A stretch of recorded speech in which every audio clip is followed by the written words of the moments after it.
Your Excellencies, Ministers of Science, Technology, Innovation, Higher Education, Mr. Deputy Director General of UNESCO, Mr. Xu Xing, esteemed scientists, young scientists, ladies and gentlemen, it's a tremendous pleasure for me today to welcome you in the presence of such an illustrious gathering of government representatives and scientists from across the world to celebrate the launch of the International Year of Basic Sciences for Sustainable Development. How fitting that this ceremony should take place here in UNESCO, the United Nations Educational, Scientific and Cultural Organization, promoting science for a peaceful world since more than 75 years. We have been waiting for this day for a long time, a day when we finally get to raise the profile of the basic sciences and understand better how it contributes to our everyday lives, so that more people will understand also the vital role of basic sciences in decision-making, so that more people will appreciate the importance of raising the investment in basic science in order to lay stronger foundations to erect sustainable societies for now and for the future, but also to mobilize our children that they would want the basic sciences. Within the United Nations system, UNESCO is the lead agency for the International Year of Basic Sciences for Sustainable Development. It is thus now my honor and privilege to invite Mr. Xu Xing, who is the Deputy Director General of UNESCO, to open this event on behalf of Madame Audrey Azoulay, the Director General, who regrets very much not to have been present with us physically here today. Interpretation is available if you would like. The headphones are also next to you. Thank you very much.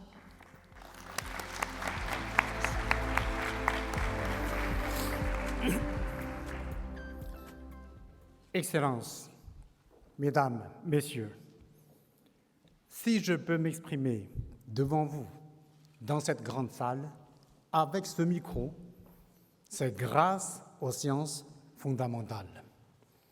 Car chacun des objets qui nous entourent, les bâtiments dans lesquels nous nous trouvons, tout cet univers technique est le fruit d'une accumulation de découvertes scientifiques. Songez, par exemple, aux milliards de transistors des processeurs qui équipent votre smartphone et dont le lointain prédécesseur, inventé dans les années 1940, ne tiendrait pas dans votre poche. Songez aussi aux principes de mécanique ou de thermodynamique à maîtriser pour que vous puissiez venir ici en voiture ou en métro. C'est cet apport immense et paradoxalement méconnu des sciences fondamentales, mathématiques, physique, chimie, biologie, que nous célébrons cette année. Ces sciences peuvent même changer la marche de l'histoire face aux crises qui nous frappent. Je pense aux vaccins qui ont permis de sauver des millions de vies durant la pandémie de Covid et qui ont été rendus possibles par la recherche scientifique.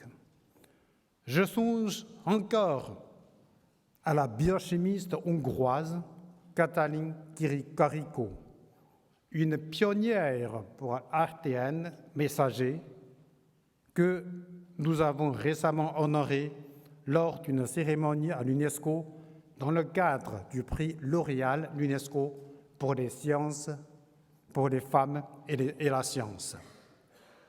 Et bien entendu, je ne peux occulter l'importance des sciences face aux défis climatiques. La biomasse, hydrogène vert, le captage de carbone, la voiture électrique, toutes ces innovations nécessaires sont d'abord des défis scientifiques.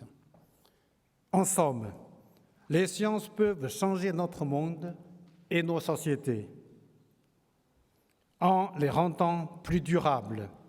C'est le thème central de cette année internationale. Gardons-nous cependant de voir les sciences simplement comme des outils utilitaires ou techniques. Elles sont aussi l'expression d'un besoin profondément humain, celui de la curiosité, de l'étonnement devant le monde. Cette petite voix en nous qui nous demande toujours pourquoi. Une chose est sûre, si le monde de demain est plus durable, nous le devrons au trouvailles d'esprit à la fois curieux et cartésien. Excellencies, ladies and gentlemen, UNESCO is the United Nations Agency for Science. It is the S in our name. As such, we have worked for over 75 years to develop the basic sciences. For example, by promoting international scientific cooperation. I'm sure you all know of the particle accelerator at CERN in Switzerland, which discovered the Higgs bosons. Perhaps some of you know that CERN recently celebrated the 10th anniversary of this discovery. But not many people know that the convention to create CERN was signed here in Paris in 1953 under the auspices of UNESCO. UNESCO also gave rise to CESAM, a world-class research center which was inaugurated in 2017. This is not only a major scientific success, making it possible to analyze the properties of matter as well as interactions between light and matter. It is also an inspiring diplomatic project, bringing together scientists from across the Mediterranean and Middle East. More broadly, through the UNESCO recommendation on open science, we support the development of more accessible, more equal, and more efficient science within and between countries. But to support the basic sciences, we also take action in all levels of society, especially upstream during the first years of school. Because in this field, gender inequality is a structural problem. Indeed, according to UNESCO science report, only 1 in 3 researchers is a woman. At a time when the world needs as many scientists as possible, we cannot deprive ourselves of so much talent. That is why UNESCO is supporting the careers of women scientists. In particular, we are doing this in Africa as one of our global priorities. For example, we are supporting a scientific mentorship program which was reached more than 11 million students in East Africa, especially girls. With the L'Oréal Foundation, we have also supported the careers of nearly 4,000 women scientists in 115 countries. Excellencies, ladies and gentlemen, the basic science can and should be our best allies in responding to contemporary challenges. As the specter of climate disruption looms on the horizon, this is not an option, it is an obligation. UNESCO will continue to call for scientific education at all ages and for greater research budgets. Because betting on intelligence is the most intelligent investment there is. For, in the words of French physicist Marie Curie, nothing in life is to be feared. It is only to be understood. I thank you very much.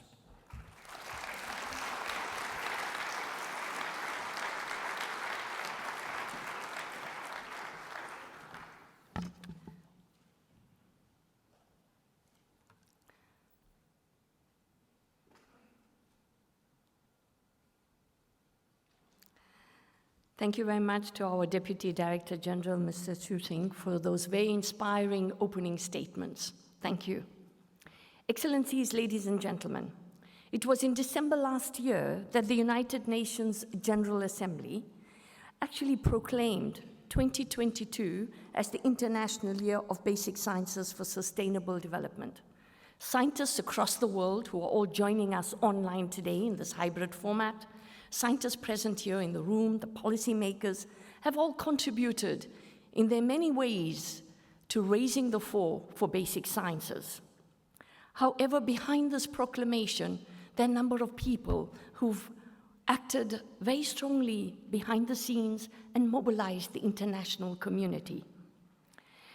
And I would like to highlight particularly here the tireless efforts by Honduras to make this vision a reality. Honduras organized a series of meetings, discussions across the world to convince member states of the expected impact of such a year to bring basic science to reality. So, Excellencies, ladies and gentlemen, please join me in welcoming His Excellency Dr. Luther Castillo-Harry, who is the Minister of Science, Technology and Innovation of the Republic of Honduras.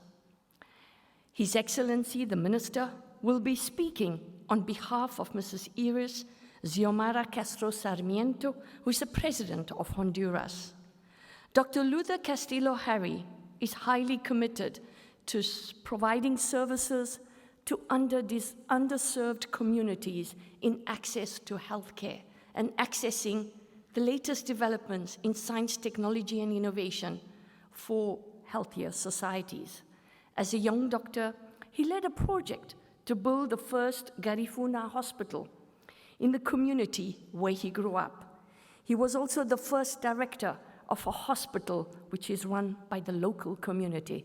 It gives us great pleasure to welcome you to UNESCO today, Excellency Minister.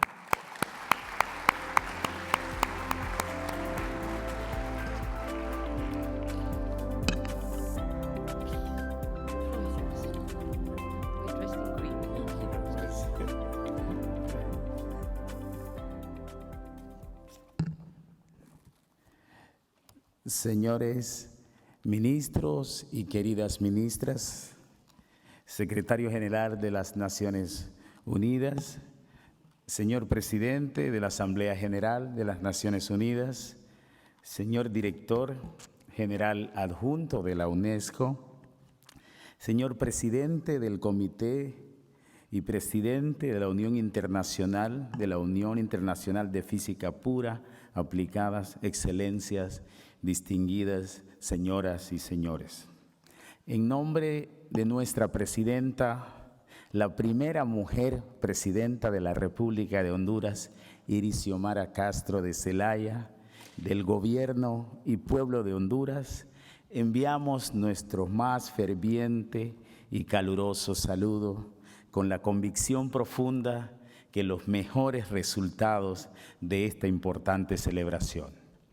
El 2 de diciembre del 2021, Honduras tuvo el honor de presentar ante la Asamblea General de las Naciones Unidas, con el apoyo de un gran número de patrocinadores, el proyecto de resolución A76L12, titulado Año Internacional de las Ciencias Básicas para el Desarrollo Sostenible del 2022, el cual fue preparado como seguimiento del mandato de la Conferencia General de la UNESCO, la Conferencia General de la UNESCO que aprobó por unanimidad en su 40ª reunión el 25 de noviembre del 2019 una resolución propuesta por su Consejo Ejecutivo 207-XDG para apoyar la proclamación del año 2022 como Año Internacional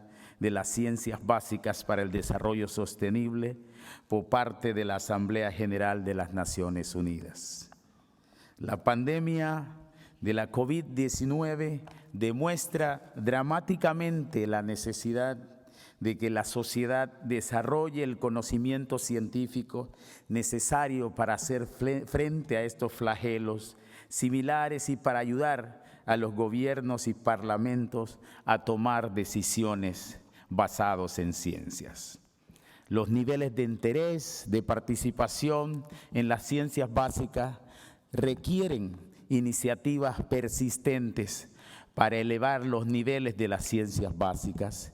En ese sentido, es momento de implementar acciones para el Año Internacional Interdisciplinario de las Ciencias Básicas para el Desarrollo Sostenible. Por tanto, la proclamación de este Año Internacional ha permitido involucrar socios estratégicos y partes interesadas de la comunidad científica internacional, los responsables políticos, gobiernos, para desarrollar sinergias e iniciativas conjuntas en líneas con visión de los objetivos del plan de acción, la sociedad civil en particular, las organizaciones no gubernamentales, nacionales e internacionales y, por supuesto, también el sector privado. Asimismo, esta iniciativa ha sido impulsada por una coalición muy fuerte de científicos y socios incluidos en la Unión Internacional de la Física Pura y Aplicada, el Laboratorio Europeo de Físicas de Partículas y académicas de ciencias de todo el mundo. Estamos seguros que este año internacional atenderá aún más con los gobiernos para promover campañas y acciones, hábitos en pro de estos objetivos.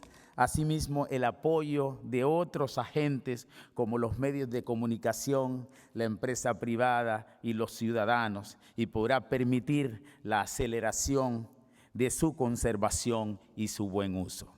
Nuestra presidenta Xiomara Castro de Zelaya, a escasos 5 meses de su gobierno, ha tomado acciones concretas y rotundas y decisiones en plan del fortalecimiento de las ciencias básicas y el sistema educativo, impulsar la tecnología, la ciencia y la innovación y la priorización de este elemento como fundamento para el fortalecimiento educativo. La protección también decisiva del medio ambiente con la conformación de un gabinete ambiental, también el dictamen de la emergencia ambiental para la protección de un pulmón del mundo como es la biosfera del río Plátano, la formación de una fuerza de tarea del Batallón Verde y también de una u otra manera la prohibición de la minería a cielo abierto, todos elementos fundamentales para acuerpar la batalla en conjunta en pro del medio ambiente. Queremos, en nombre de nuestra presidenta, dar la bienvenida también al primer encuentro continental latinoamericano de la UNESCO de las Ciencias Básicas en Honduras en los primeros meses del 2023. La adopción de la resolución de la Asamblea de las Naciones Unidas es muestra del compromiso de todas las delegaciones acreditadas en la ONU, de la promoción de las ciencias básicas para la humanidad y el fortalecimiento de su enseñanza para lograr el desarrollo sostenible y mejorar la calidad de la vida de todas las personas en el mundo. No hay ciencia ni sin personas ni ciencias. El sujeto de la ciencia debe de ser siempre el ser humano y debemos de acuerpar también los conocimientos populares y los conocimientos ancestrales, que también es un reto de la ciencia encontrarse sumergidas en las mismas. El gobierno de la República de Honduras agradece a los Estados miembros y socios estratégicos que nos acompañan para expandir las actividades relacionadas con la promoción de las ciencias básicas, en especial a la UNESCO y con el comité directivo creado con el fin de promover la proclamación del año como Año Internacional de las Ciencias Básicas para el Desarrollo Sostenible. Muchas gracias. Juntos por un mundo mejor. Muchísimas gracias.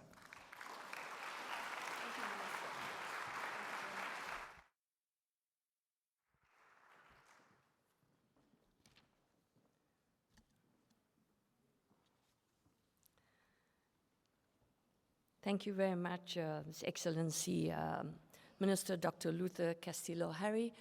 I promise you we had not decided in advance on the green color for today. Our next speaker now that I would like to invite is a very unusual personality.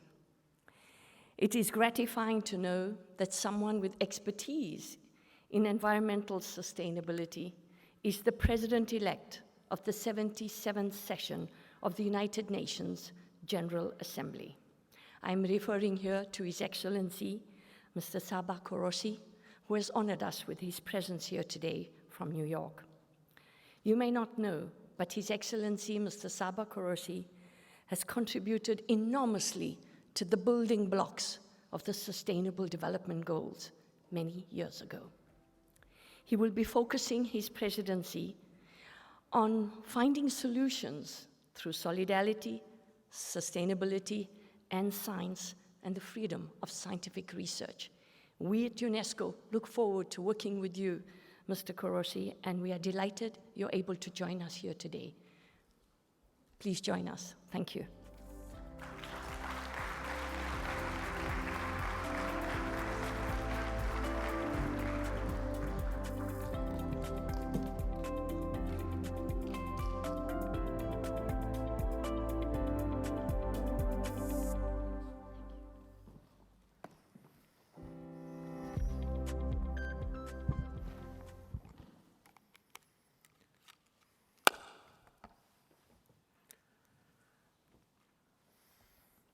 Ministers, Mr. Deputy Director General, Madam Assistant Director General, Excellencies, ladies and gentlemen, thank you very much for inviting me and offering the opportunity to address you this morning.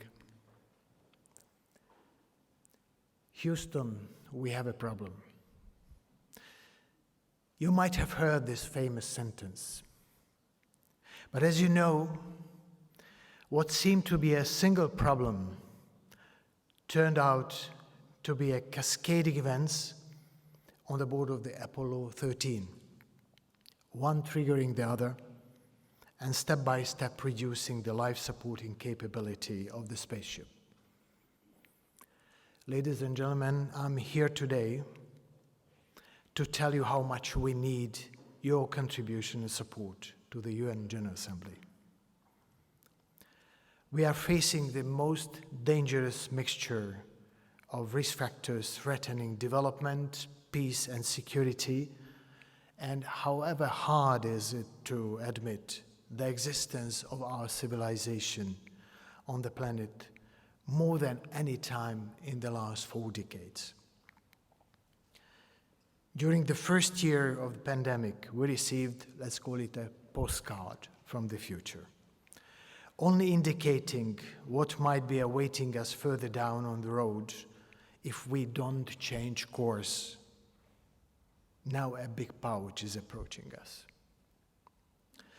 Before we even start the first debate in September, the 77th session of the General Assembly is already overshadowed by war, displacement, food and climate and water crisis, the diminishing of our ecological carrying capacity, sovereign debt crisis, and declining trust among countries and many other stakeholders. We are at a watershed moment, politically, economically, and in terms of our socio-ecological sustainability. The urgent tasks stretch way beyond 1 year, but there is no more time to protect transformation. We have to build trust and show positive pathways into a different, better future.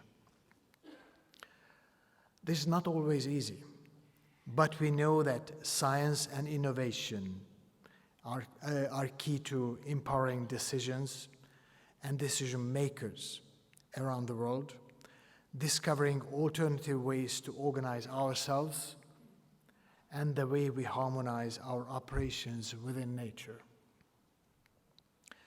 innovating a non-sustainable economic practice into a new era business model that goes beyond GDP is one of the great challenges of the year to come. Resolving the water and climate crisis in an integrated manner will be part of our journey. So will be the renewal of food production and food security that has a bearing way beyond the immediate consequences of the war in Ukraine. Similarly, we need to find solutions to the immediate challenges of the energy crisis and the ways of long-term energy transition that requires new technologies and trillions of investments. The International Year of Basic Sciences and hopefully the decade of basic sciences in the near future offer great opportunities for all to contribute. The work of the General Assembly will need to hinge on the pragmatic advice from this science community.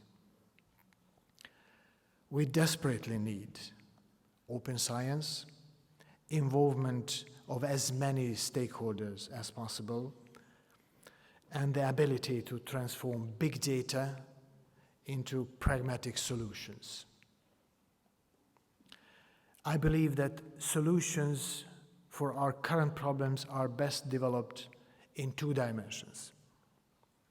The first challenge is how to fill the knowledge gaps that slow transformation today and to find the co-benefits of integrated, cross-sectoral and multilateral thinking and operating.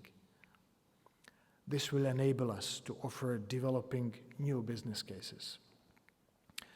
Many of us who are able to change things are simply too comfortable in their habits and see no need to do business differently. In the second step, we need to develop and operate platforms that will provide information and services to anyone on this planet. To do this, we need the scientific community to develop new and further-looking scientific guidance and validation procedures that will allow us to monitor and assess how our behavior on this planet impacts the economy, social justice, and ecological carrying capacity. We need to look out and embark on the best pathways to secure peace, stability, welfare, and healthier planetary ecosystem.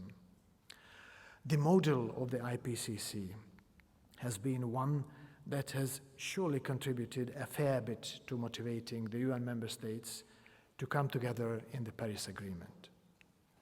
Let's learn from our own successes to scale them up. Ahead of each and every big event, decisions by the General Assembly, we need to see scientific evidences and how they could be taken on board during decision-shaping processes. I am looking forward to your contributions to our common agenda. Please engage in scientific cooperation where political tensions are the highest. Please engage into a betterment of policy and service delivery.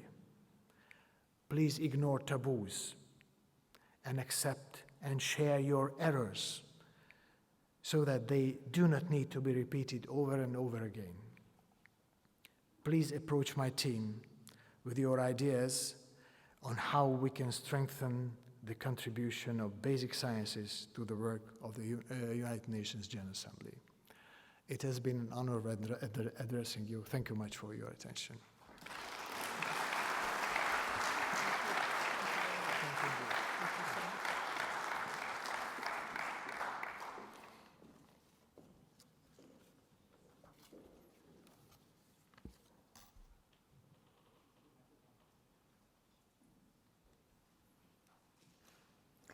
Thank you, Your Excellency Korosi, and rest assured that UNESCO is looking forward to working with you and bringing UNESCO's science programs to the service of humanity and also to your mandate. We look forward to working with you.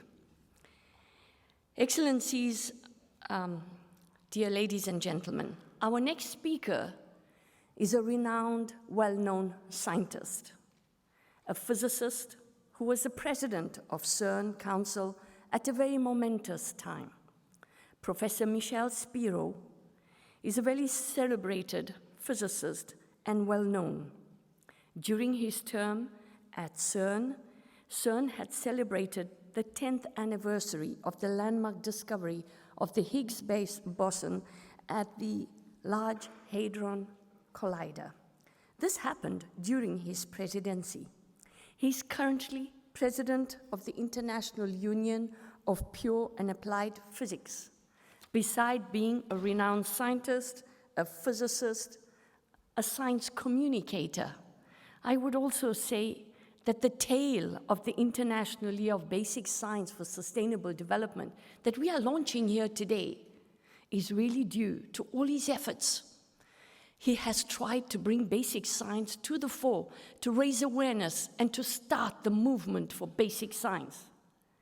This all began in 2017, when he led the movement, the world movement, to believe more in science and trust in science. A group of UNESCO staff members joined Professor Michel Spiro in this journey to the International Year for Basic Science. Since then, Professor Michel Spiro has overcome a pandemic to realize his dream. Excellencies, ladies and gentlemen, it is with great honor and pleasure I welcome Professor Michel Spiro.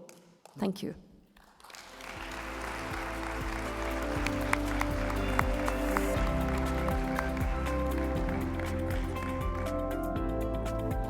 Thank you, Shamila. This is too much probably, but thank you very much, Shamila.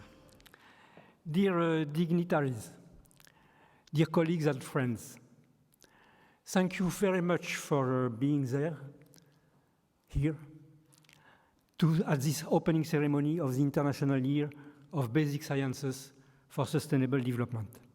I want to thank UNESCO first, especially Shamila Nair-Bedouel, but also Ahmed Fahmy, Amal Kasri, and Atou Diakité for their constant active support and help, as well as the Vice Chairs and Secretary General of IYBSSD, the International Year of Basic Sciences for Sustainable Development, especially Maurizio Bona here, Jean Trentenvan here also, and Luc Allemand, as well also as the International Science Council, and last but not least, the 49 unions and organizations of the Steering Committee, the 110 academies of the International Advisory Committee, and the 30 Nobel laureates and medal fields of the High International Patronage Committee.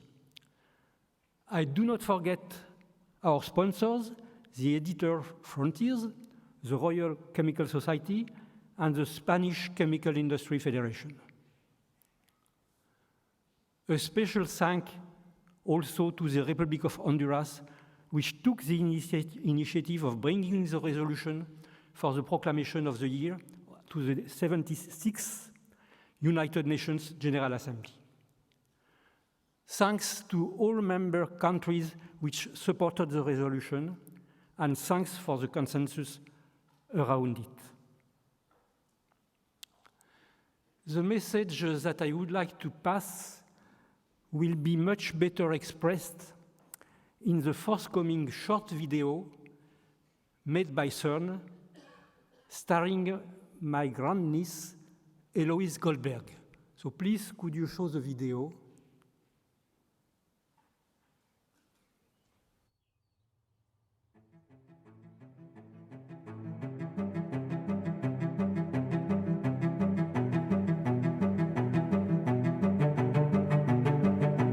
Curiosity about the world around us is what makes us human.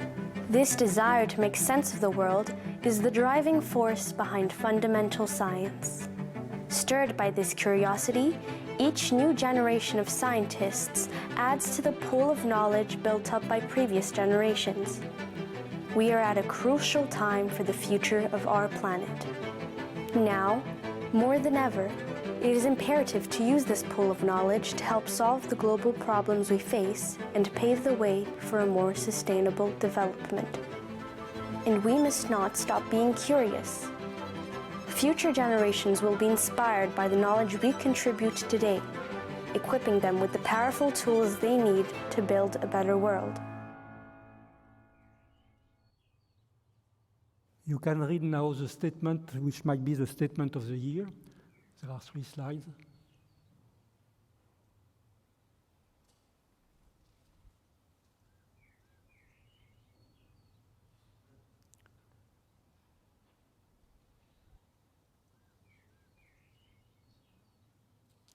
So I think we can now thank CERN for this video and applaud Eloise.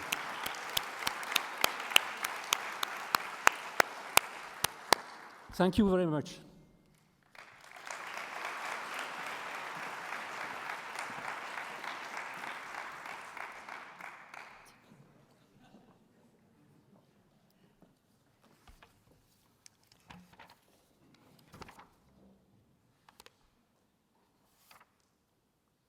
Thank you very much, Professor Spiro.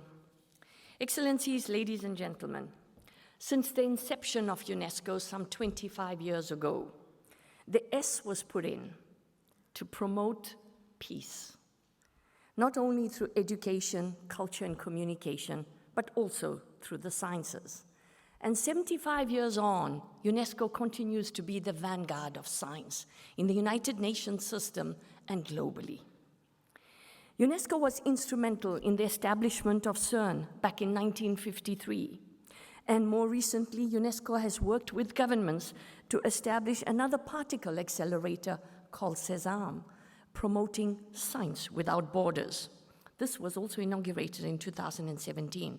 But like CERN, SESAM is also an example of what science diplomacy can achieve when it fosters scientific excellence and peaceful relations in tandem with international scientific collaboration in the basic sciences.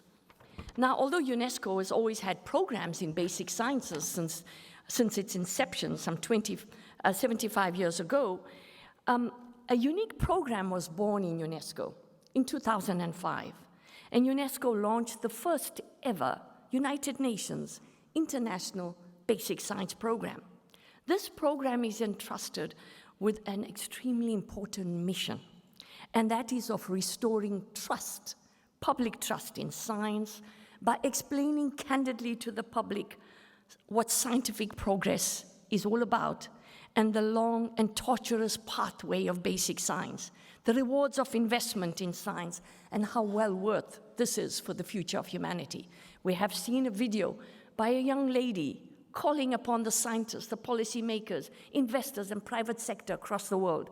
How can you ignore that call?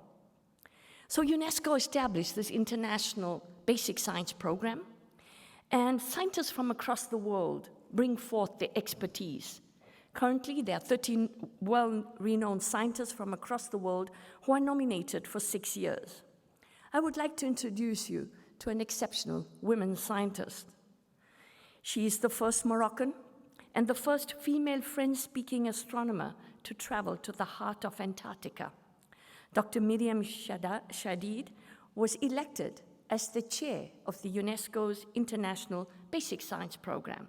She's an inventor, and she developed a photometer Antarctic extinction apparatus, which can actually collect images robotically without any interruption over 150 days. This is exceptional.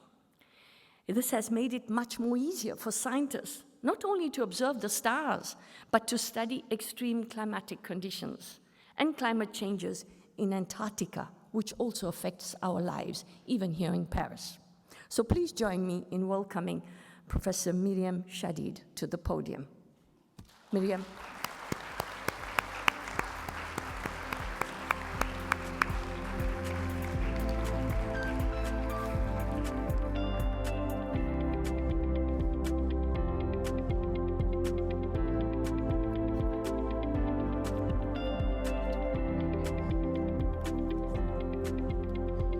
Good morning, ladies and gentlemen. My name is Miriam Shadid. I am an astronomer and astrophysicist working on stellar physics. Also, I lead extreme scientific expeditions as an explorer in Antarctica. So I am very proud to be a scientist and a woman. When I was a child in Casablanca in Morocco, I was so fascinated by the brightness of the stars that I was obsessed to learn what happened there in the sky. My brother noticed my curiosity for the sky and gave me an astronomy book written by the French astronomer Jean-Claude Péquer. But the book content was so complicated for me as a child and that I wanted to give up. But my brother said, look up, if you want to understand your stars and this book, you need start by learning mathematics, physics, and chemistry. And he was absolutely right. Studying the basic sciences, I contribute today as a woman astronomer. Recently, I discovered the gravity waves in the corners of our universe. So the basic sciences give me an opportunity unique to explore the world and to explore the universe and the world also under extreme human and climate conditions in Antarctica. Acting in order to reduce the climate change, I contribute to make this icy continent a reference place for sustainable development and the best ground-based astronomical observatory on the Earth. So now you can see how the basic sciences have a direct impact on our human beings' life, our planet, our universe, and they give us this very interesting, the great ability to make decisions and also to bring definitive answers about our existence, our place in the universe, and even our origins.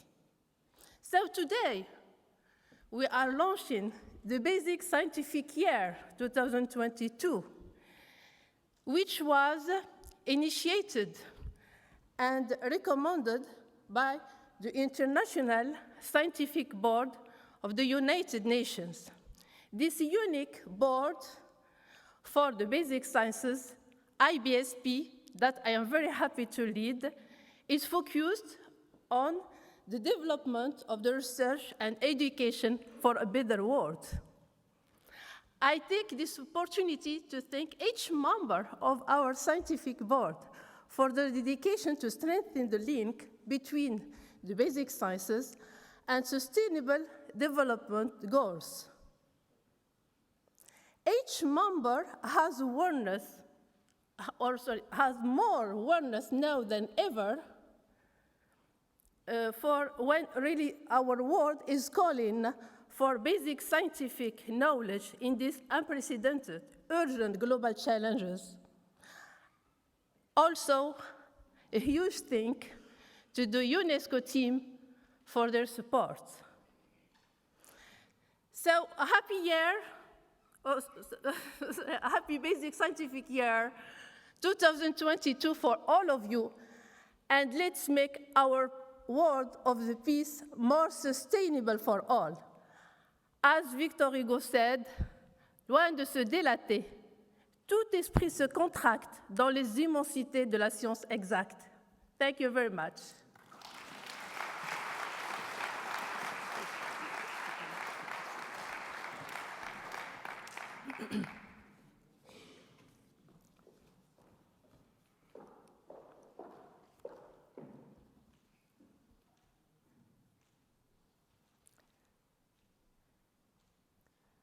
Thank you very much, Professor Shadid, for sharing with us your experience, and I hope that this is a call for more women in science. At this juncture, let me express my deep appreciation to all the speakers who have spoken already, and to all the speakers who have made the long journey to Paris for the launch of this international year. We have much work ahead of us, but it will be very satisfying to give basic sciences the recognition they deserve as a driver for sustainable development. I would like to now present to you the reasons why UNESCO was chosen as the home for science. And maybe I would get this first slide up, please. Thank you. Thank you. I would like to give you a brief overview of the 75 years of science in UNESCO and how UNESCO is promoting the basic sciences for the service of humanity.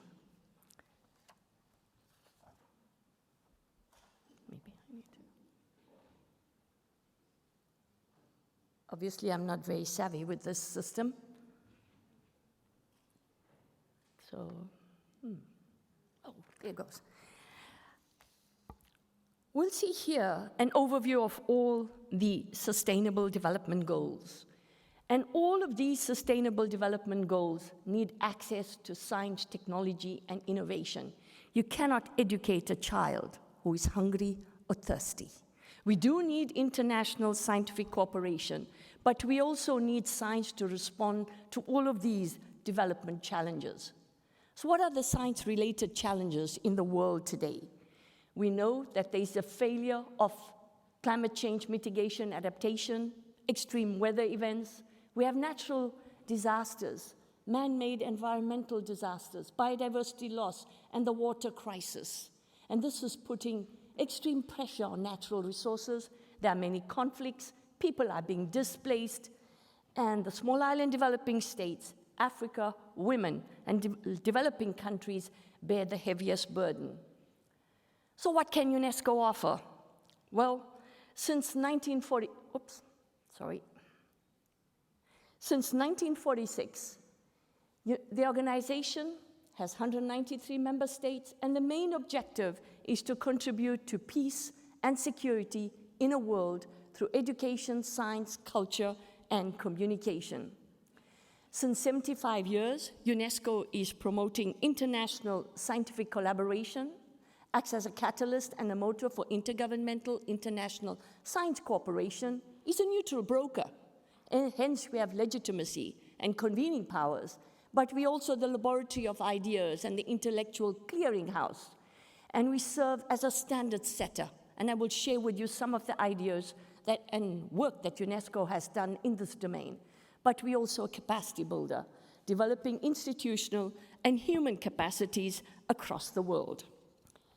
Now, if we look at the future and science to the service of humanity and science to the SDGs, our motto is that the vision of a world at peace could not be a world without science. So how do we take this forward then? Well, UNESCO's member states, have developed the only intergovernmental and international scientific programs since 75 years. I cite a couple of them here: the Intergovernmental Hydrological Program, the Man in the Biosphere, the International Center for Theoretical Physics, set up by Abdus Salam, the Nobel laureate. We have the International Basic Science, we've heard from Miriam. We have the World Water Assessment Report, the World Academy of Sciences, which promotes science in the Global South, local indigenous knowledge systems, and numerous other programs, such as the first ever Earth Science program, valorizing our Mother Earth. So these programs are at the service of member states and contributes to building capacity in all of the member states. But UNESCO's science family is enormous. We have a distinct role that no other bilateral, multilateral environmental agency can bring together. And this is our normative function, our transdisciplinary approach, as I mentioned, ICTP twice, but we have an exceptional network of specialized Category 2 centers, chairs, national commissions, national committees, the Category 1 center, which is ICTP, and we have scientific regional networks who are willing to provide their services to countries in building capacity across the world. So if we look at the UNESCO Science, Natural and Exact Sciences sector, We are harnessing sciences, the basic science, engineering, technology, and innovation, but knowledge for sustainable development. We advance science for management of natural resources, disaster risk reduction, climate change, but we also want to improve knowledge and strengthen capacities for water-safe and water-secure world. All of the SDGs are really englobed within UNESCO's mandate, and I would like to bring this to the President-elect of the General Assembly, that we can showcase this so we do not duplicate the UN system, but rather build on and scale up what UNESCO has built since 75 years. Now, I want to briefly talk to you about the UNESCO Open Science recommendation. And this recommendation is unique in the world. And the recommendation will bring together actors from all over the world in a standard setting instrument. But prior to that, I want to take you down another road, and that is water.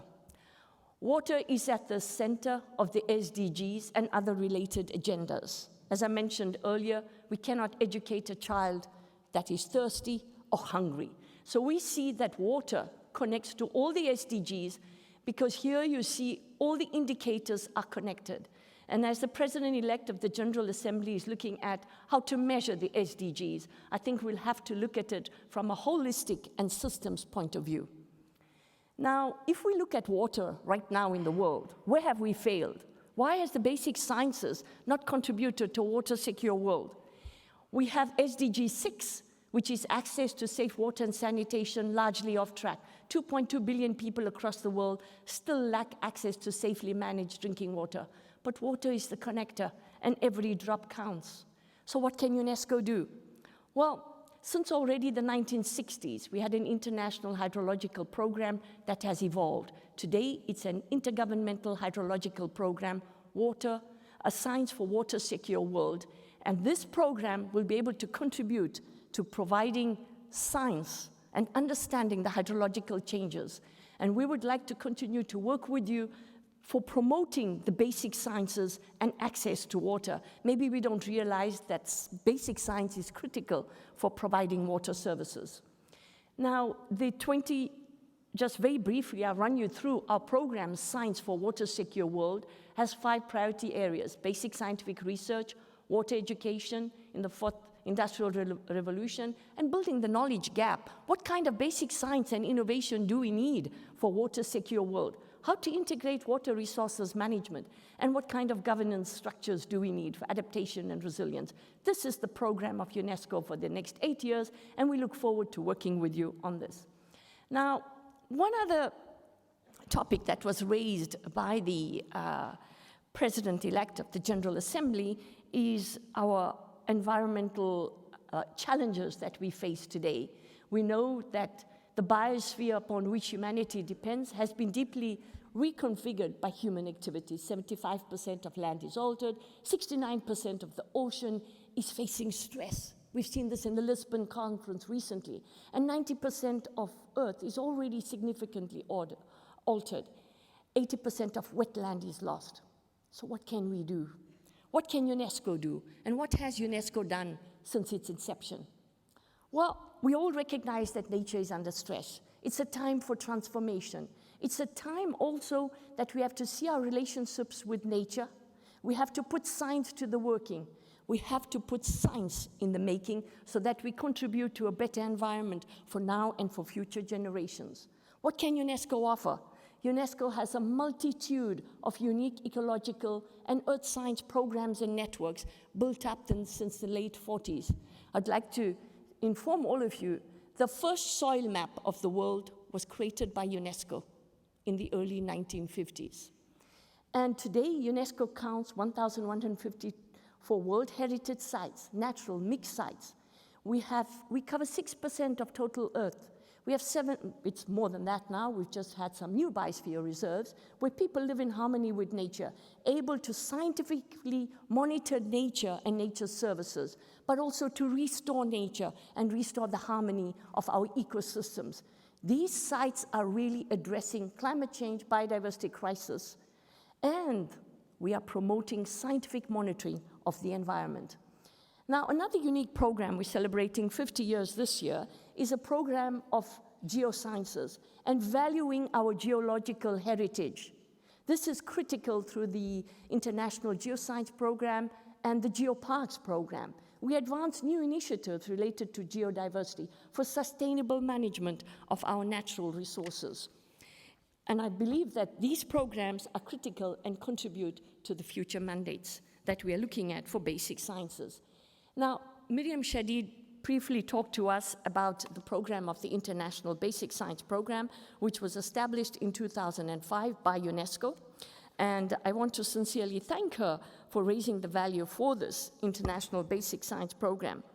And we are promoting capacity building in the basic sciences through our programs here in headquarters, but also our programs in Trieste, which is the International Center for Theoretical Physics, but also the World Academy for Sciences. And our colleagues who are here are going to present to you the programs in that regard. But I'd like to inform you that science, technology, engineering, mathematics, education will be the new work order. Previously, we looked at literacy as being able to read and write, but the next work order will be based on STEM education. Most of the jobs in the future will be based on people who are savvy and a scientifically literate populace. So what can we do on this? How to increase the basic sciences in shaping our future? We really need to understand the vertical integration of science, that the bank of knowledge we have in the basic science can be transferred from one generation to the next for transformative societies. But for that, we have to increase the basic science culture. It is equally important to increase research funding. But at UNESCO, we have promoting STEM education across the world and in all schools, in all countries. We are looking at curricular development, capacity building, advocacy, facilities, and equipment. We really must enable our children to want our science. We also have the microscience kits, robotics, and AI. And this is just to give you a glimpse of our programs across the world and the robotics developed by UNESCO to demystify science and science in the making. Now, I get to the next slide, right. UNESCO was mandated in the United Nations system to produce a report which is very unusual and unique. As the world is engaged in a race against time to rethink development models by 2030, the deadline for reaching the SDGs, UNESCO produces an overview of trends in science, technology, and innovation across the world. It is the only organization to monitor these trends every 5 years. Last year, we produced a report. This is the UNESCO Science Report, entitled "We Are in a Race Against Time for Smarter Development." Are we using science to build the future we want? Well, this UNESCO Science Report, produced on behalf of the United Nations, identified that countries at all income levels have a dual transition towards green societies and digital societies. But development priorities has also been aligned over the past 5 years. Science, technology, and innovation at the heart of this agenda. But we need to fast track, and that's where the challenge is for all of us. This flagship project, which is monitoring the science across the world, also sends us a very strong message, and that is, women researchers are too few and too little. It's a resource we can't afford to lose. We have to mind the gender gap. The fourth industrial revolution is going to perpetuate the gender imbalance. We need more women in science, and we look forward to working with you, all member states, to increase the role of women in science, technology, and innovation. Now, UNESCO also produces a very unusual report, teaming up with engineers across the world. And this is an example of a collaboration with the World Federation of Engineering Organizations across the world. We need engineers for safe water supply, to monitor the environment, for renewable energy, for food supply. So we have to engineer the SDGs, because engineering will provide the solutions.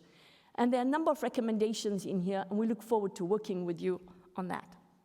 Now, I mentioned very briefly earlier on the role for open science. The question is no longer whether open science is happening, but rather how everyone can contribute and benefit from the technological advances. In this fragmented scientific and policy environment, we need a global understanding of open science, the meaning, and the opportunities, because open science has really the potential and making science and quality of science, the entire process, transparent, collaborative, and inclusive. It is recognized as an accelerator for all the SDGs by making it more connected to societal needs, promoting equal opportunities. It will bridge the science, technology, and innovation gaps and fulfill the human right to science. So what has UNESCO done in that regard? In this context of pressing planetary socio-economic challenges, we need innovative solutions. We need a vibrant, basic scientific community and applied scientific research from all parts of society.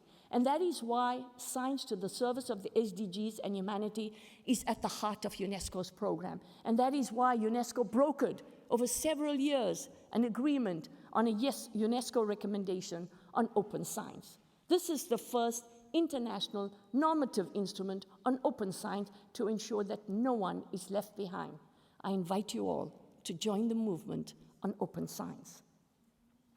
Now, basic science is really our greatest and collective endeavor. And this is probably an appeal to the international community who are with us here today. Science has altered our material environment, given new tools of thought and extended our mental horizon. Science generates solutions for every day of life and helps to answer the great mysteries of the universe. It gives civilization a new vitality and a new dynamism. The intense cultivation of science and its application has given us unprecedented standards of living. We all practice scientific methods in our daily lives, from the morning when we start to washing our hands with soap which contains sodium dodecyl sulfate, which breaks the walls of bacterial cells. So we all start as scientists in our daily lives every morning. So what can we do? What can we do to change this momentum? How can we bring science to the access of everybody? Well, what do we need for the future of science? What has the pandemic taught us? There's an importance of timely and freely accessible scientific information, the importance of scientific collaboration, sharing science, importance of science policy dialogue, and the human right to science. So basic science is indeed our greatest collective endeavor. And as we celebrate this International Year for Basic Science, let us say that if we cannot manage science, we cannot measure it. As Nelson Mandela told us in South Africa, during the apartheid years and beyond, we need to put a face to basic science because indeed, and I will share with you our special thought of UNESCO, basic science is the beating heart of sustainable development. I thank you very much, and we look forward to working with you on the numerous different initiatives across the world. Please take science home from UNESCO to your homes. Put a face to science, the beating heart of sustainable development. I thank you for your attention.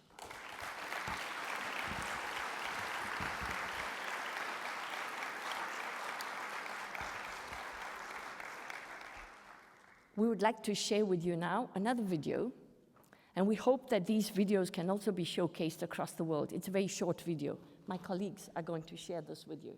Thank you. And this will then close the opening session.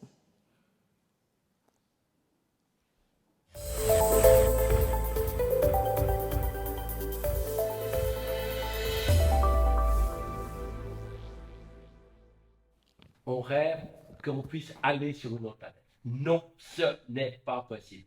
Ça, c'est peut-être une des révélations de toute l'astronomie et de toutes nos recherches.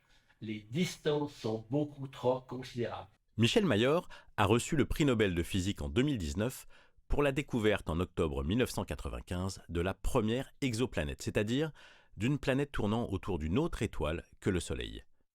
Et depuis cette date, ce sont des milliers de ces planètes qui ont été découvertes. Avant cette date-là, il y avait très très peu de chercheurs qui s'intéressaient à la découverte des exoplanètes. Bon, voilà. Et actuellement, c'est simplement une merveille que de voir la diversité des systèmes planétaires, des planètes qui sont de lave, des planètes océans. Grâce à l'étude de ces milliers d'exoplanètes, les astronomes commencent à comprendre comment leur atmosphère peut évoluer avec le temps. Actuellement, les recherches sur les atmosphères des exoplanètes nous montrent la diversité de l'évolution des planètes et même que l'évolution dépend de tout petits détails à certains moments de la vie. Et donc, on prend conscience par l'étude des exoplanètes de la vulnérabilité de notre propre atmosphère. Alors si jamais sur notre Terre, l'atmosphère devait devenir irrespirable pour l'humanité, est-ce qu'aller ailleurs sur une de ces exoplanètes est envisageable? Les distances sont beaucoup trop considérables. Ça rend, j'espère, l'homme suffisamment conscient de ce fait-là pour dire on doit protéger cette terre.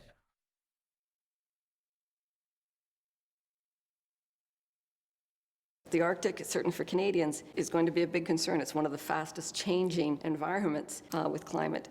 And so what are we going to do about the permafrost not being permanent? And so these are some of the technologies that we're implementing to just even watch what's happening to the permafrost, and also what the solutions are for better roadways, better runways for that. Talking about solutions to save the Arctic and the permafrost might seem far from the field of research of Donna Strickland, who is a physicist, Nobel Prize in Physics in 2018. In fact, what she has developed with her team is at the limits of our knowledge in the field of laser physics.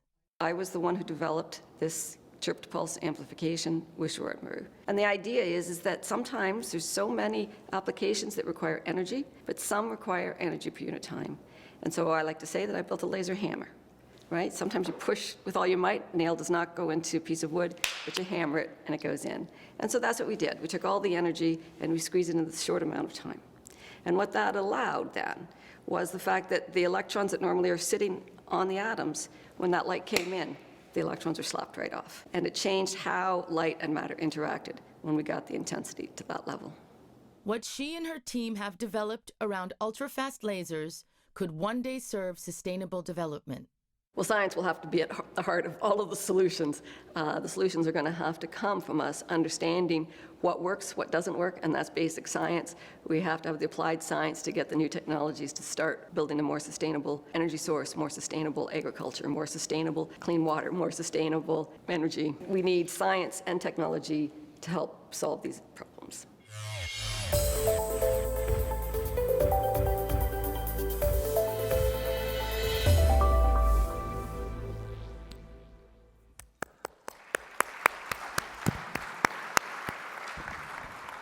Thank you all very, very much. Merci beaucoup à tout le monde. On est vraiment ravis de vous accueillir à UNESCO aujourd'hui. We are delighted to welcome you to UNESCO today. We're going to have now a 10-minute coffee break outside. I invite you all to join us for coffee, and then we'll come back to this meeting room. Thank you very much. Thank you. Ladies and gentlemen, please take your seats.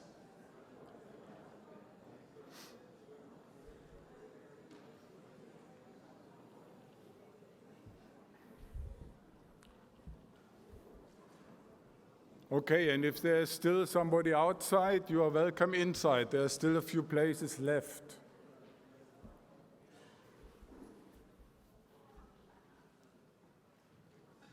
Okay.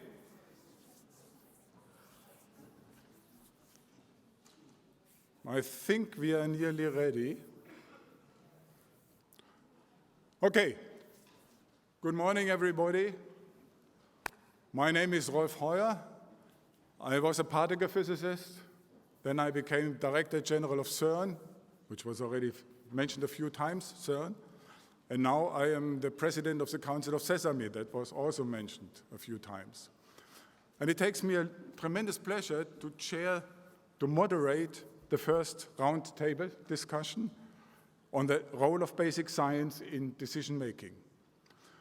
And I have a very distinguished panel, and I call first on the Minister of Science, Technology, and Scientific Innovation from Honduras. Please come to the stage. I will say immediately that I don't pronounce the names because I can only make mistakes, and therefore I better avoid that. I call on the Minister of Science of South Africa.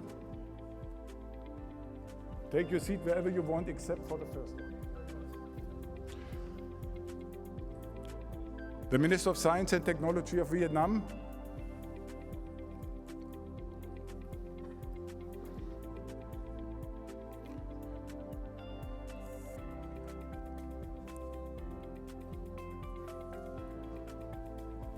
now, physicists, now it's the term of physicists. I call on Serge Haroche, 2012 Nobel Prize winner,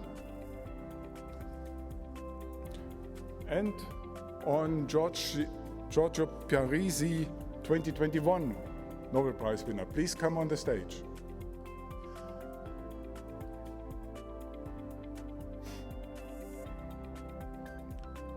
I have the impression we lost a Nobel Prize winner.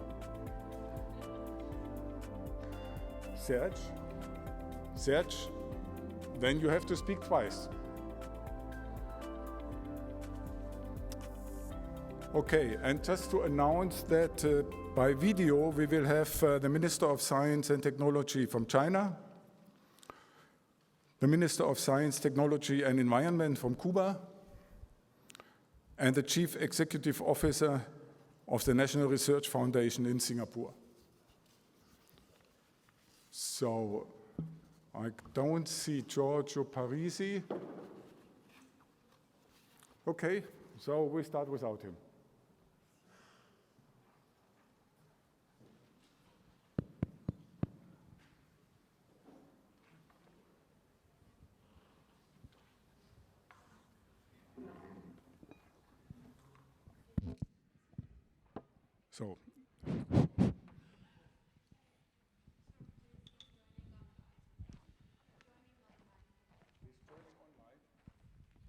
So he said you have to speak only once.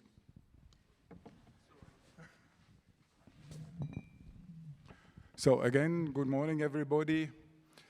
The role of basic science in decision making. Well, how can we take decisions without talking to each other? I think it's the job and the task of the scientists to speak with politicians.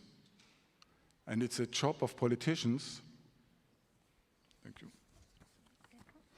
And it's a job of politicians also to speak to scientists. I think we have to find a common language in order to bring the world forward. And maybe we make the first step here this morning in this discussion on basic science in decision making. We have seen almost all over the world that the COVID-19 pandemic has drawn our attention to fundamental problems, which are related to the relation between science and policy making, exactly to the point which I was just making. And therefore, I think for everybody, the value and the importance of science for decision making became clearer than ever. So my first question goes to the Minister of Honduras. And I'm asking you, what do you think are the main lessons we learned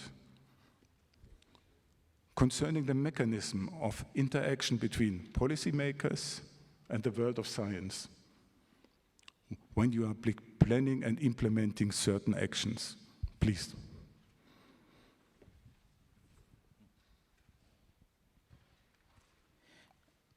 I think it's on. It's on? Yeah. That's great. Lo primero quisiera apuntar en esta muy interesante pregunta, que la experiencia actual de la pandemia ha generado la necesidad que los gobiernos puedan entender que se necesita invertir en ciencias. Uno de los puntos principales de nuestra región es que somos de las regiones que tienen menos inversión en ciencias. Es el 0.03% del Producto Interno Bruto del país, lo que es el presupuesto de la Secretaría de Ciencia y Tecnología.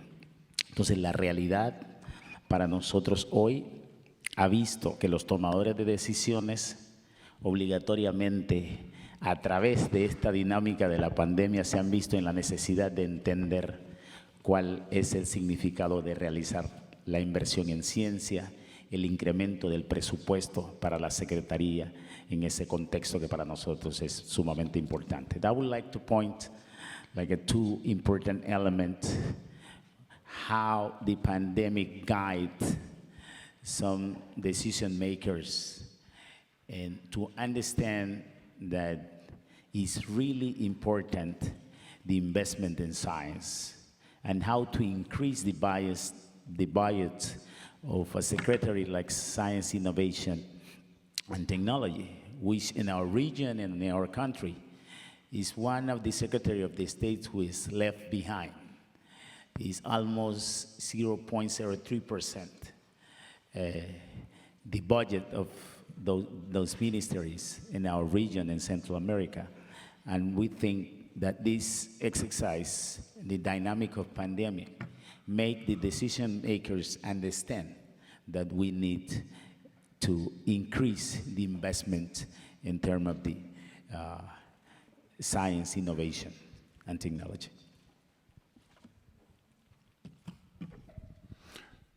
Thank you so much. I cannot disagree with you. I fully agree with you that one has to invest more. And I think this leads to the question to the Minister of Vietnam. And do you think, have the lessons learned during the pandemic urged the world to envisage any change in the relation between science and policy making for the future? And if yes, how? Thank you very much for your thoughtful question. Excellency, Honorable Minister, ladies and gentlemen, good morning. First of all, I would like to express my sincere thanks to UNESCO to invite me on behalf of the Ministry of Science and Technology of Vietnam to participate in this meaningful event to celebrate the International Year of Basic Sciences for Sustainable Development. It is my great honor indeed to enjoy your in this roundtable discussion to share how we policymaker and science community can interact, adapt, and work together in responsible to global challenges in the post-COVID-19 world, based on the lesson learned during the pandemic to ensure the safety and security of the people and achieve well-being, economic growth, and sustainable development. As shown by the current COVID-19 pandemic, it is a life and death of mankind that we must take into account in our effort to perceive future progress of science and technology. This historic crisis underlies the value and importance of science more than ever, stresses the critical role of science for decision-making clearer than ever. Extraordinary circumstances call for extraordinary measures. That is what we have learned from the pandemic, and to understand this, it is important to change the mindset of both policymakers and scientists. Yes, indeed, there should be the mindset shift to the science and technology transformation. In the rest of research and development of vaccine and medical product during the pandemic, we try to shorten the timelines and procedure for research funding and approval. In preparation for future pandemics, we need to establish a system to provide safe and effective vaccine, diagnosis and treatment in a short time, and yes, under principle of fair access. There are our long-term challenges. Those challenges urge governments and policymakers, scientists, and other stakeholders to encourage sandbox and experimentation, to accept trial and error, to take risk and tolerance of failure. In relation to scientists, we must shift from controlling to empowering, from privacy to transparency, from profit to purpose, to ensure access to affordable testing and treatment for everyone, and as quickly as possible.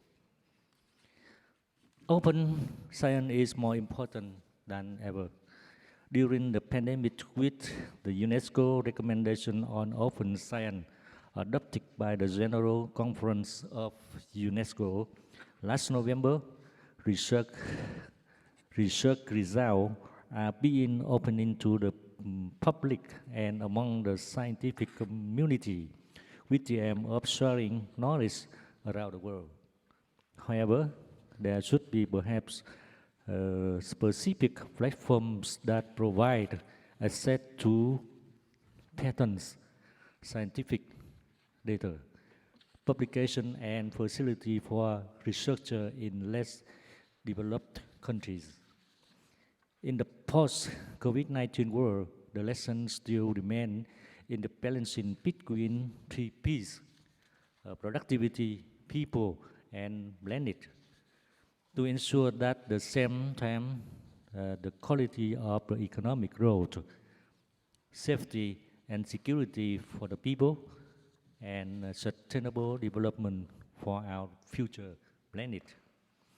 It is essential that in our mindset we do not forget that people are the main actors, the main resource, and the unique goal of science and any development. Thank you very much.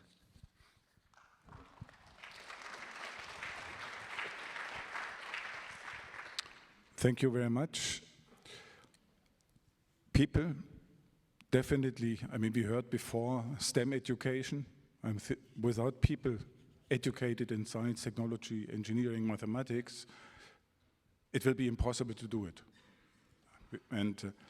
But in addition, I think one thing belongs to that, and that's a critical mind. People have to learn how to look critical on whatever is published. That's very important too. I'm asking if Giorgio Parisi is on.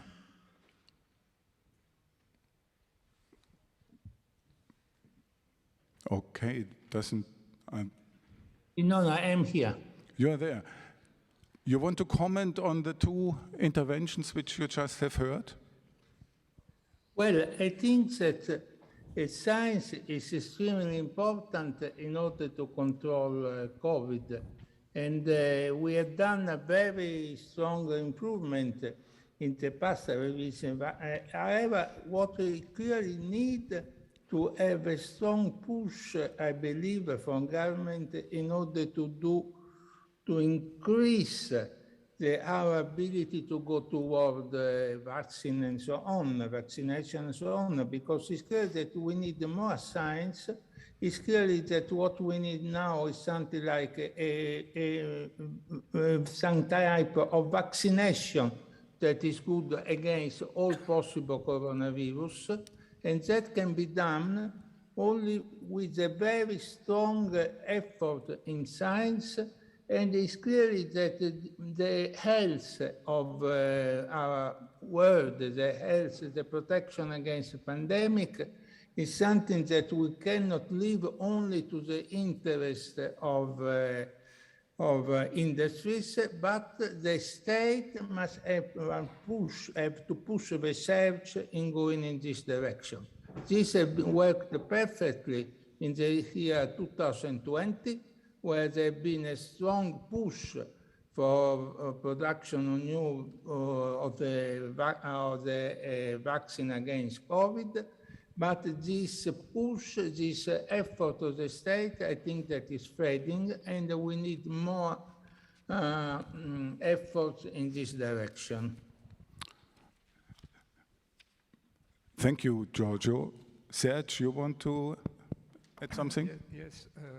Since we are talking about basic science and the connection between basic science and politics and decision-making, I want to emphasize the fact that basic science requires a long time.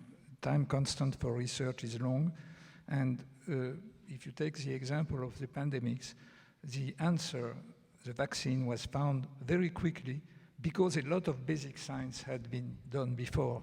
There have been more than 20 years of research on biology, on RNA, for instance, and all this gave results at that time.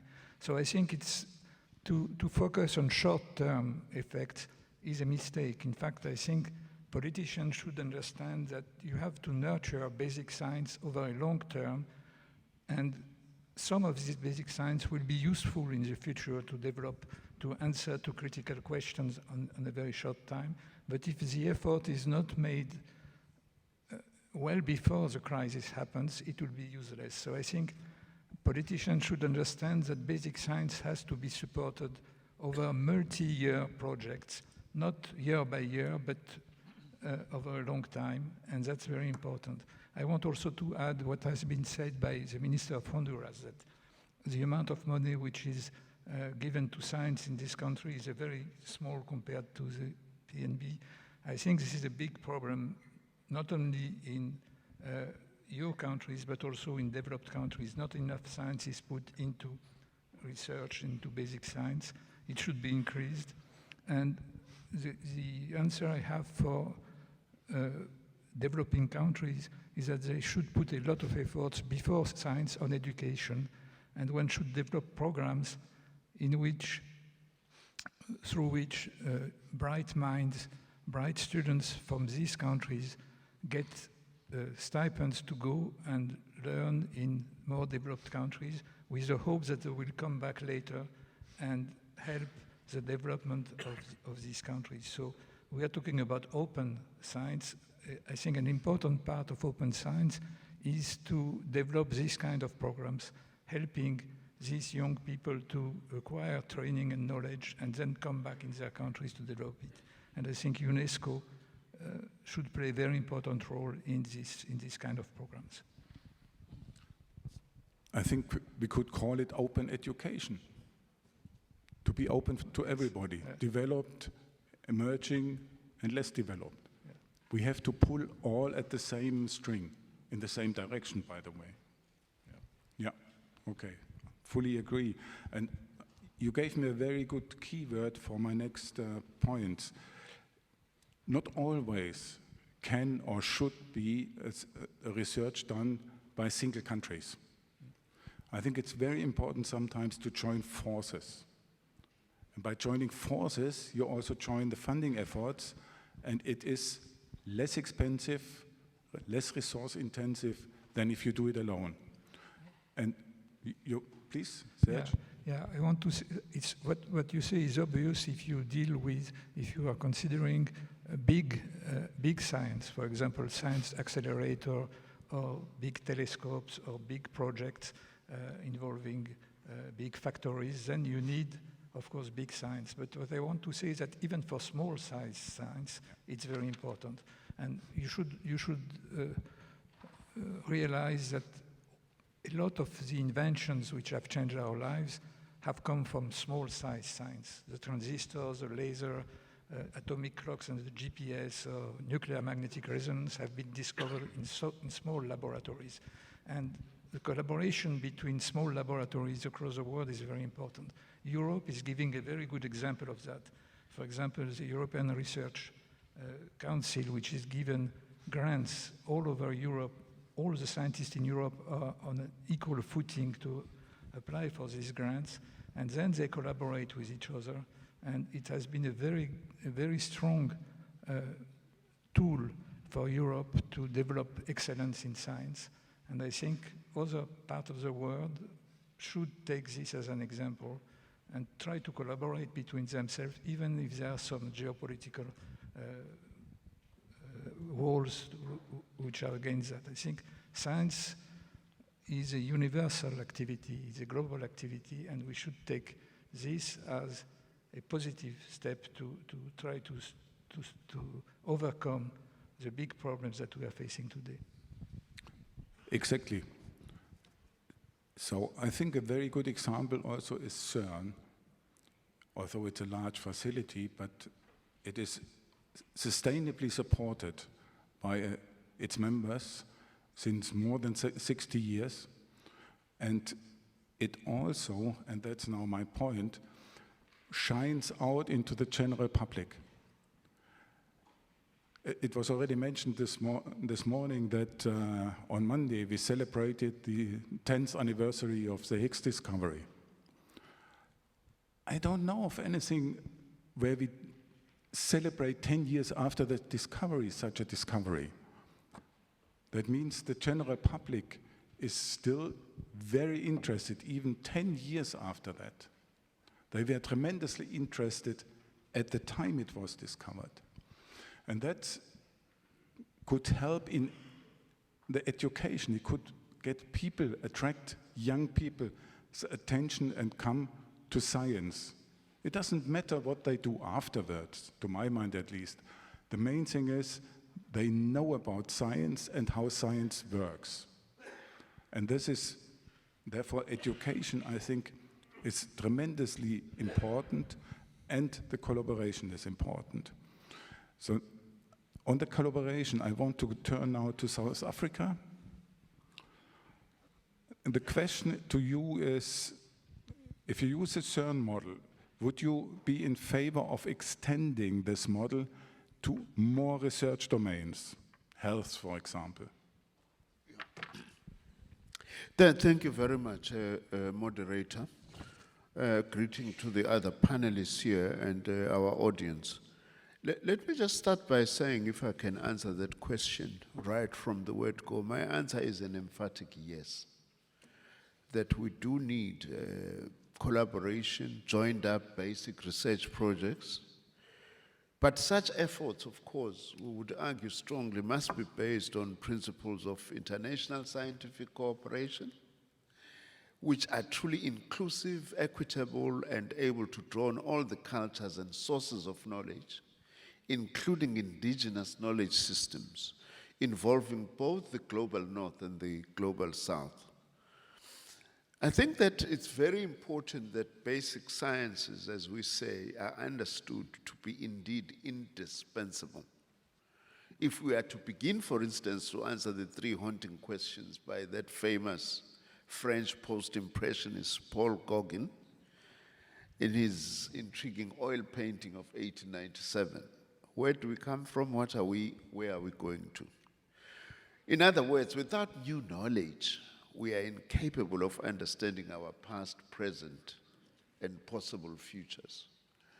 Basic sciences, it's an important point to make, are foundational to all forms of human knowledge. And our own understanding of basic sciences is both natural and social sciences. I think that's a very important point to emphasize.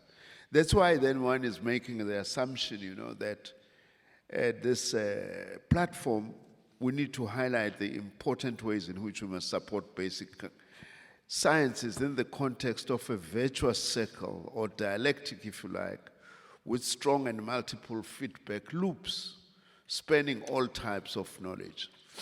There are many good reasons why I'm answering emphatic yes in terms of collaboration, like the example of CERN. Because just the sheer cost of some large-scale scientific endeavors, CERN, for example, but in South Africa we can also quote the Square Kilometre Array, the International Space Station.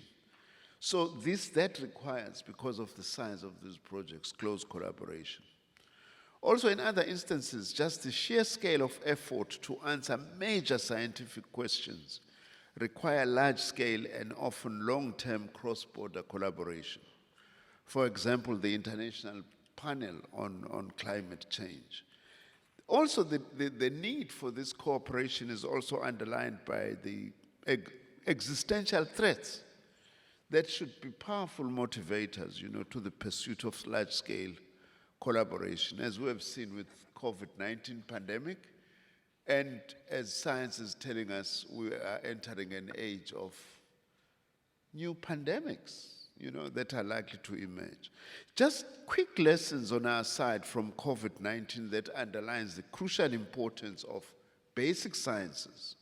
The rapid adaptation, for instance, of mRNA technologies, which originally stemmed from research on cancer, were very helpful in terms of finding vaccination. In South Africa, we made a significant investment into genomic surveillance, which enabled us to identify new variants of COVID-19. Basic science also is a very important platform for skills development and training in disruptive technologies. For instance, African astronomy graduates are being trained, that are trained in data science, are beginning, for instance, now to divert into issues of food security. Now, just the last quick few points. International cooperation in basic sciences also helps us to foster a capacity, which is very important, to overcome narrow chauvinistic and nationalistic interests, which at some stage were threatening our effort in dealing with COVID-19. I believe, for instance, as I have said, that CERN is a very important example on the importance of this collaboration. SKA project, as I have said, operating South Africa, Australia, and in other 14, with the participation of 14 countries. And we do need then to extend this logic into the domains of climate change, food security, energy issues, global social inequality that is actually facing humanity. So in a way, we have no choice as humanity. The planet is really one, as it was said in one of the videos. It's not many planets, it's one, and usually the challenges that are facing us are increasingly interdependent. But in saying so, we mustn't also lose sight of specific regional challenges. That's why as South Africa, for instance, we want to call very strongly for dedicated research funds for the African continent to fund its priorities, both in terms of defending itself from pandemics, but also in terms of realizing the potential that Africa has in terms of alternative sources of energy, for instance. In conclusion, I would just like to say, really, in order to achieve all this also, we must emphasize the importance of robust multilateral institutions such as UNESCO. Without that, we'll really not be able to realize this. Thank you very much.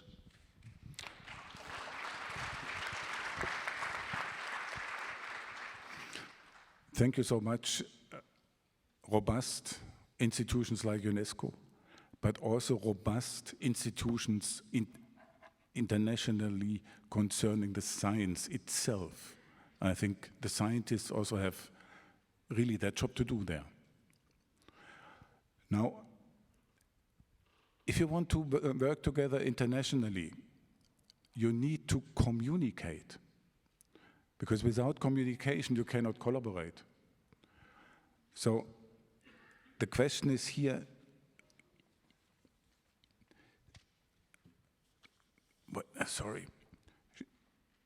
should the results of basic science be free for all? That means open science. This is in line with UNESCO initiative related to open science. Now I would like to hear the opinion of the scientists on that. Maybe Serge first. I think, of course, ideally, science should be open, and every scientist in the world should have access to science, ideally freely or almost freely. By access to science, I mean access to publications, access to stored data, access to computer softwares which are solving problems in mathematics and physics. All this has to be free, and in fact this is very important for not only for the scientists but for science itself. As you have said, science from the beginning, from the 17th century, has been a global adventure. The founding fathers of modern science in Europe, Copernicus, Kepler, Galileo, Newton, were exchanging when they lived at the same time, and they were basing their research and their ideas on what others had been done in Europe. For instance, the birth of astronomy observatory astronomy was the first observation of Galileo with his telescope, and the telescope was coming from Holland, from Amsterdam, and it has been brought to Venice by free trade. And this kind of exchange between technology and basic science have been very important from the beginning of science. I mentioned earlier the fact that open science means also that young people and students from some countries have to have a free access to education in other countries, and the free circulation of people is very important for that. Another aspect of open science is the collaboration of universities and people working, scientists working in different countries through common program like the ERC collaboration.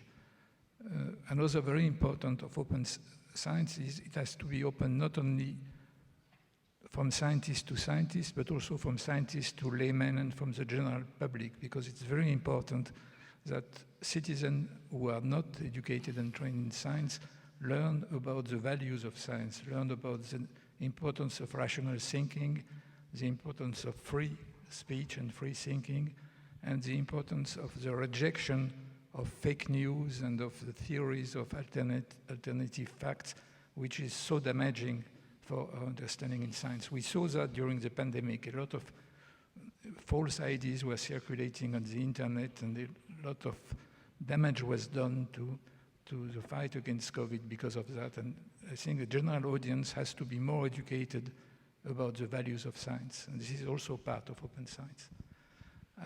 I want to make a remark. I think we are living in very difficult times. What does open science mean if you are in a period of war? It's quite clear that scientists working in a country of war, for them open science has no meaning. Scientists who are subjected to laws which prevent them to speak freely, to say what they want to say, is also something which makes open science a word without deep meaning. I think we have to understand that, and I think UNESCO has to help the scientists who are under this kind of very bad situation today. They are not responsible for the geopolitical situation. They are part of the scientific community, and they are now in deep trouble, and we have to understand that, and we have to help them. And I think in a broader way, open science means that everybody on Earth, scientists and other people, have the right to live in peace and the right to live in a rational world in which science will be used to help solve the real problems that we are facing, the problems that were mentioned in some of the videos before. And as you said, we are in one planet, and we have to solve the problem of this planet. And for this, we need rational science. And I am afraid that we see now some evolution towards irrational ways of dealing with all these problems. Science has to be against nationalism. Science has to be universal and rational. And I am really worried by the fact that we have now dangers, we have now challenges to this rational way of thinking that we have to overcome. This has happened in the past. Very bad things have happened, and science has suffered. Maybe on the positive side, we might think of the fact that in the end, science has been successful and has overcome these difficulties. But we have to understand that it's a big challenge today. Big challenge to open science, and big challenge to the general condition which will make science useful to solve the problems that we are facing today. Couldn't we reinterpret the words open science into science keep the doors open? I think that's the job of science, and maybe we should think along these lines in order to keep the scientists at least, talking to each other and working together. Yeah, because as long as they share the same universal values, which are the values of science and the values of humanity in general. Fully agree. Your Excellency, you wanted to make a comment on open science?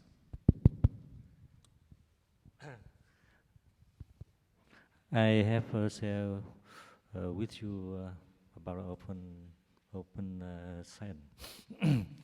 I think that open science is now is more important than ever, especially after COVID-19 pandemic. Yeah. So I think that policymakers and scientists have still have the gap. I think they need to trust in each other and listen to each other. To build trust, both sides have to try hard and ensure openness, commitment, and contribution. To remember trust, we need to have both supporting scientists and knowledgeable policymakers. Listen to the problem of the government and understand the nature of science, take risks, and share risks. Open mind, move faster and act quickly. Finally, in today's interconnected world, the efforts of the single country are not enough to deal with the regional and global issues. We share common future. We need to bring together all the national and international stakeholders in a common agenda to respond to the global challenges in the post-COVID-19 world. Vietnam is happy to be part of those international cooperative efforts. Together, we can make a better future for us and next generation where benefits of science and sustainable growth are shared among countries and people all over the world. Thank you. Thank you. Anybody else? Yeah, please. On open science, yeah, if I can just say quickly, I think this is a very important issue. For instance, in South Africa, we strongly support open science, and we also think that it's something that stands to benefit less developed countries. But it won't happen on its own without at the same time understanding that, yes, wars do threaten open science, but also existence of huge social inequalities and uneven development in the world pose serious threats and barriers to open science, which means, therefore, the struggle for open science must also at the same time be a struggle to fight against existing social inequalities and the uneven development in the world. It's not an either or, it's not one following the other. We have to do those things actually simultaneously, including the issue, by the way, relating to the point I was making. Focus on the development of local capacities and harnessing local talent in developing countries themselves, because knowledge is everywhere, but the capacity to harness the knowledge is unequal. So it's very important also, in order to realize open science, that investment is made. That is why I'm calling for, amongst other things, dedicated research funding for the African continent, for instance, on science, technology, innovation, but in particular in basic sciences as well. Please, Your Excellency, and then Serge. Quisiera apuntar tres elementos fundamentales a esta discusión. Uno, que para crear este movimiento de las ciencias básicas es importante partir desde el proceso de democratizar el espacio de las ciencias básicas. Esto tiene que ser una dinámica para nosotros sumamente importante, de romper hasta con los esquemas tradicionales científicos que alejan la gente inclusive del mismo concepto de ciencia, que para nosotros es de suma importancia. Esto tendrá factibilidad si logramos construir un movimiento de las ciencias básicas.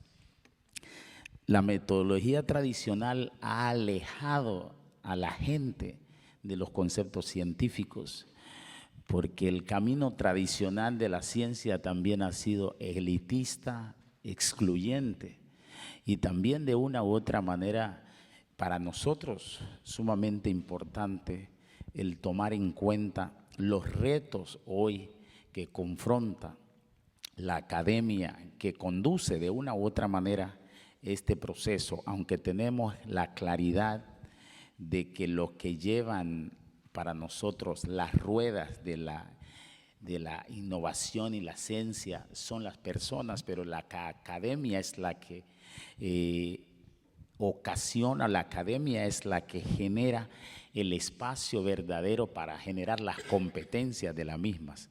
Así es que construir políticas en este entorno de las ciencias básicas, construir política en base a contexto va a ser un elemento de suma importancia.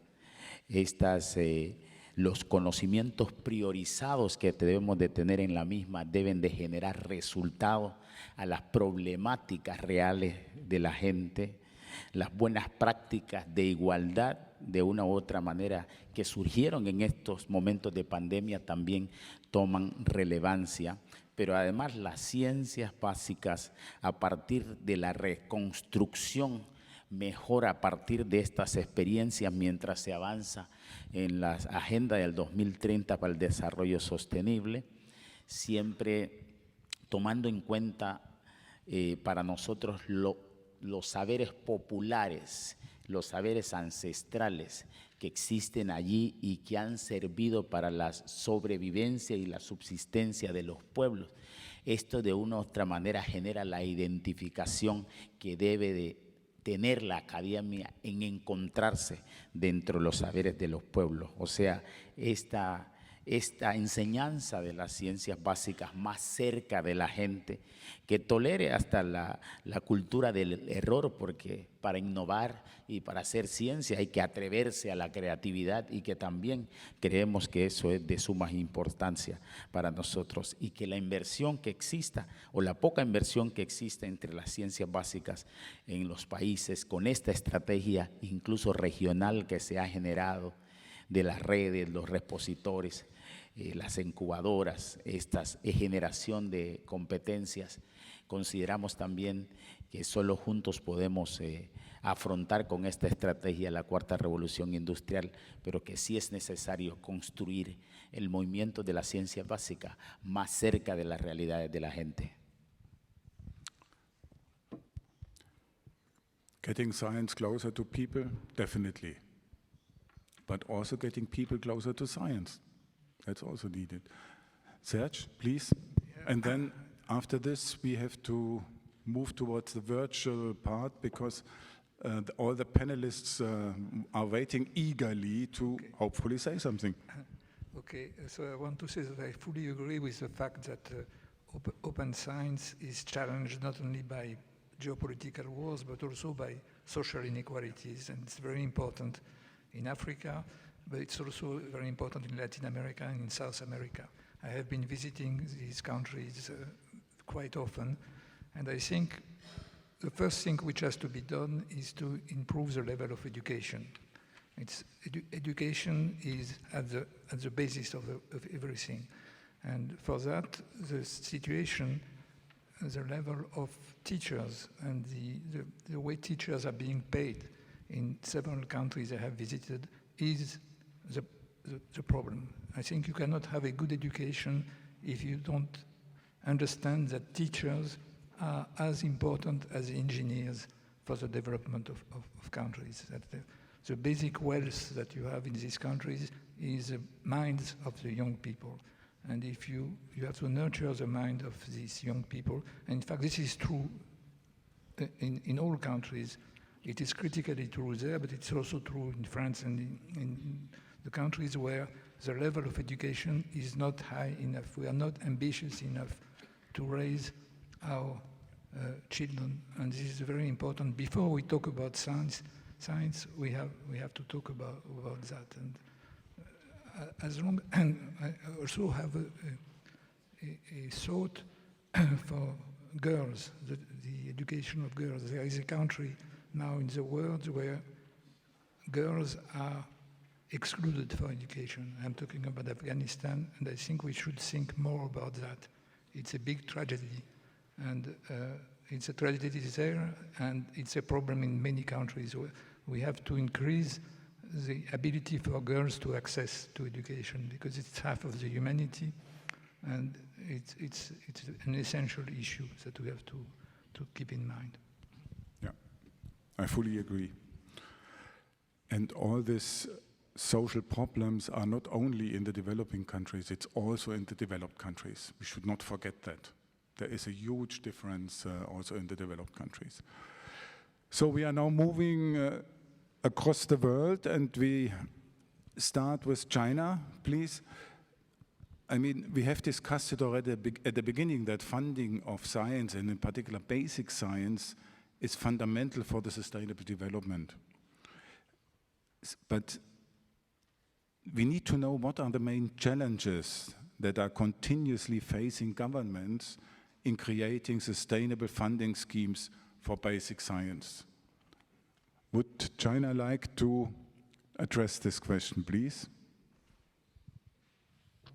Thank you. Thank you, Mr. Chairman.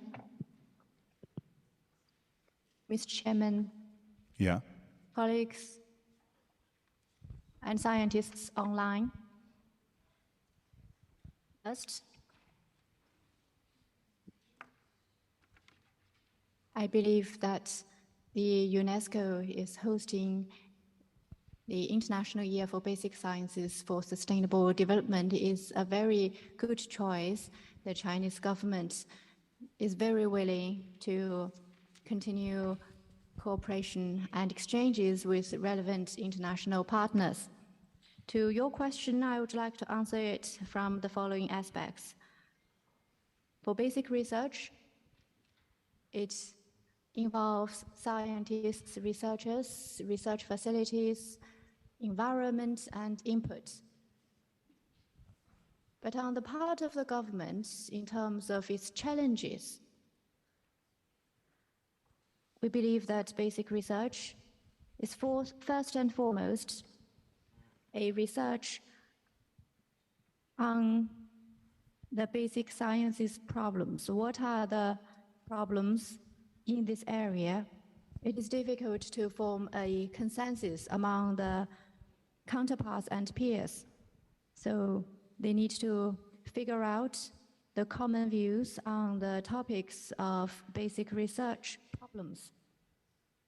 For such topics, there are some differences in views. So in formulating such research topics, there are uncertainties and unknown features. And also in discovering the new knowledge aspects, it is very difficult to have clear and agreed decision at the beginning of figuring out the topics. And also there are challenges from the unity and individualized relations of the funding to different subjects and problems. Here are the differences in the encouragement of target-oriented and free exploration basic research. Just now, some researchers and colleagues have mentioned that in scientific projects and engineering, there are also new basic science problems emerging.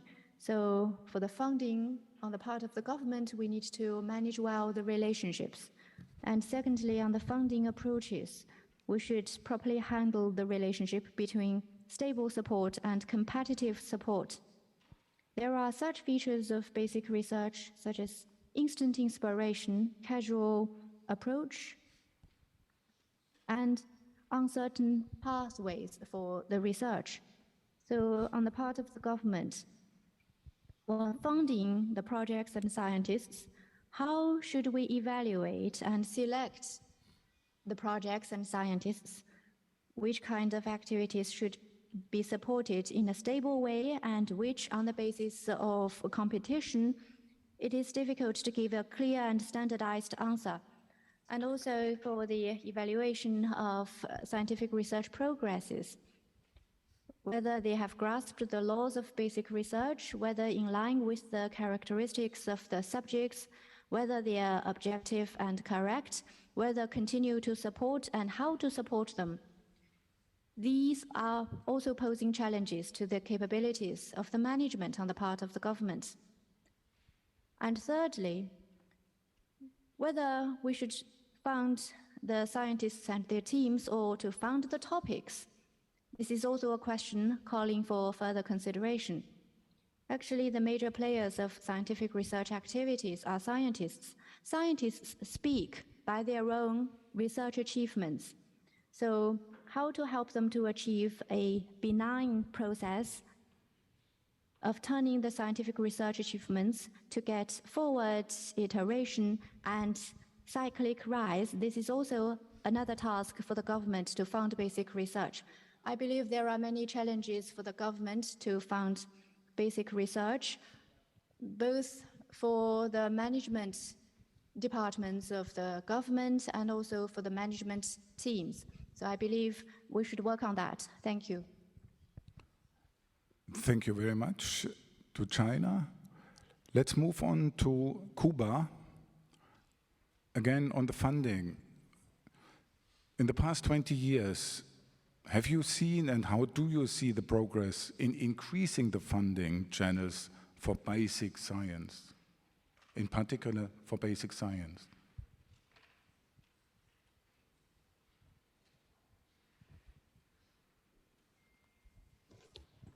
Well, I think that the important point is to have, as it was said before, international cooperation. The international cooperation is essential, and this cooperation is also essential not only for.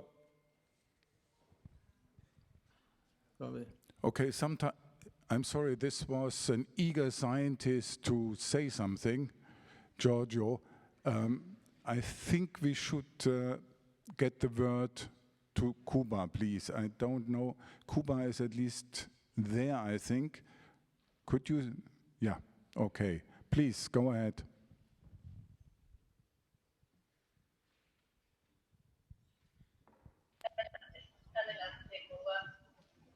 Muchas gracias. Buenas tardes a todas y todos. Antes de tratar específicamente el tema del financiamiento para las ciencias básicas, deseo hacer algunas reflexiones breves sobre su evolución y papel en Cuba. Durante la primera mitad del siglo XX, la ciencia en el país solo se manifestó en muy contados casos y tenía poca visibilidad. Al final de la Segunda Guerra Mundial era precaria y sin el apoyo de los tomadores de decisiones gubernamentales, tal y como señaló el informe Truflo del Banco Internacional de Reconstrucción y Fomento en 1951. Su verdadero desarrollo comenzó a partir de la década del 60 del siglo pasado con el triunfo de la Revolución y la decisión del gobierno de promover las ciencias básicas. Algunos ejemplos evidencian su desempeño en el desarrollo del país. El primero data de 1970, cuando se diseñó la primera computadora cubana, y en los años 90 se crearon equipos de resonancia magnética nuclear. En el ámbito ambiental, desde esa época y hasta la actualidad, se llevan a cabo múltiples investigaciones que han marcado el punto de partida para el diseño de políticas y la toma de decisiones, en particular sobre los temas de cambio climático. La más significativa y visible contribución de las ciencias está en el campo de la biotecnología y de la industria médico-farmacéutica. En todo lo anterior ha desempeñado un papel relevante la colaboración internacional con Europa y América Latina como un importante canal de financiamiento que permitió la supervivencia y desarrollo de nuestras ciencias básicas en el pasado siglo, así como la formación doctoral del personal joven que se iniciaba en la vida científica del país. Esta colaboración continúa hasta nuestros días. Un ejemplo es el profesor Giorgio Parisi, quien participa en este panel y ha sido mentor y colaborador en investigaciones de ciencias básicas con varios científicos cubanos durante muchos años. A partir de la década del 90, el flujo del financiamiento para las ciencias se hizo crítico, contando básicamente con el presupuesto del Estado para su fomento, principalmente en la industria biotecnológica cubana. En los años 20, esta situación no ha experimentado cambios.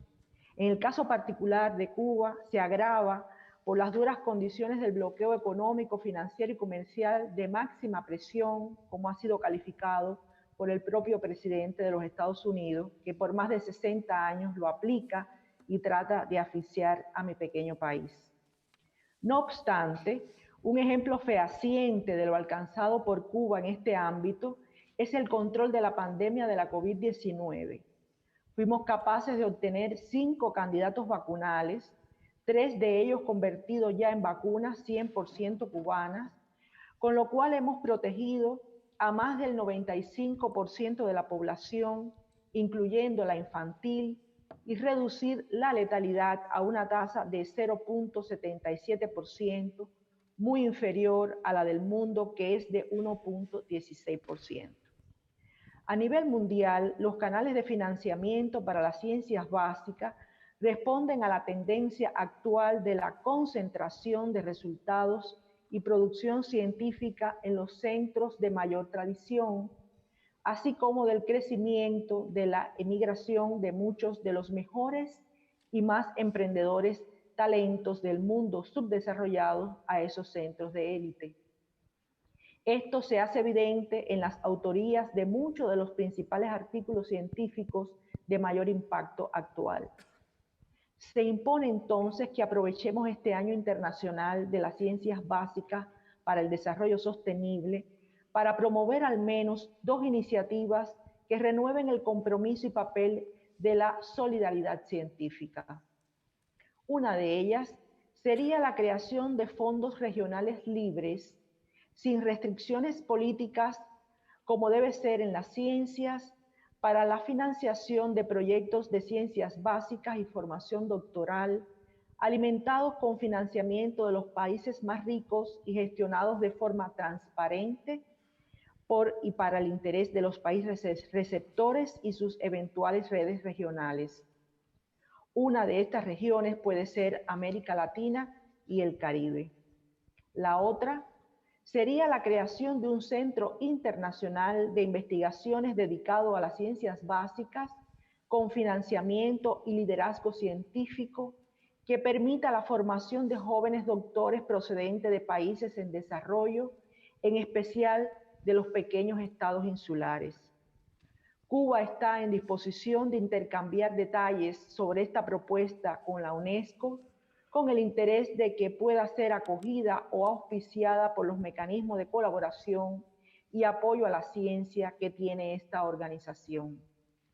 Finalmente, deseo agradecer la invitación realizada para participar en esta celebración, lo cual hemos considerado como un reconocimiento a Cuba. Además, reiteramos el compromiso de continuar impulsando la orientación vocacional y formación de jóvenes que aseguren la salud de estas ciencias, entendidas como la plataforma necesaria para el desarrollo de los nuevos y desafiantes avances tecnológicos que enfrenta hoy la humanidad. Muchas gracias.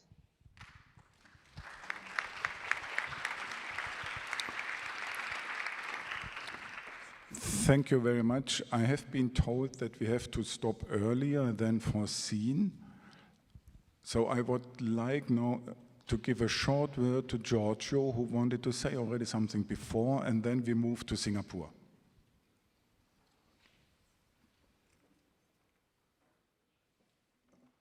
Well, what I want to say is essentially the following, that I think that all the different themes that have been discussed this morning are very much related one with the other one, because it's clearly that we need the international cooperation. We need the international cooperation, especially for pandemic research, because a pandemic quite often can arise in any part of the world, and we need scientists there. And in order to form scientists, you must have open science, because open science is fundamentally, especially in countries that are not rich and they cannot pay the fees for reading papers. And of course, it's something that was very important, that was stressed many times, is the fact of inequalities.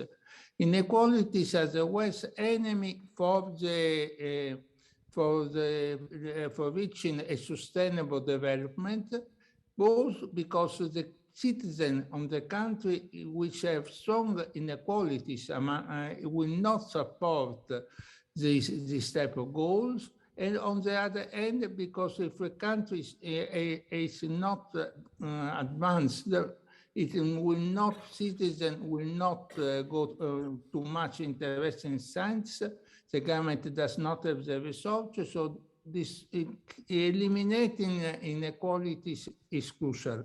On the other hand, I think that it is extremely important that scientists do make all effort possible, and also the government makes all effort possible to have people to understand the meaning of science. This is something that in the past has been neglected, but we have seen in the last year that this has been, in many cases, been a disaster. Thank you. Thank you, Joe.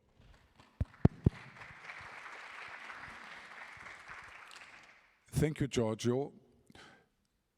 Now, one last point we wanted to touch is sometimes the tension between basic science and applied science, or from my personal opinion, there is no difference. It is science. But I wanted to ask to Singapore, what is the ratio between the amount of money invested in basic science and that invested in applied science? And how should we make sure that it is balanced?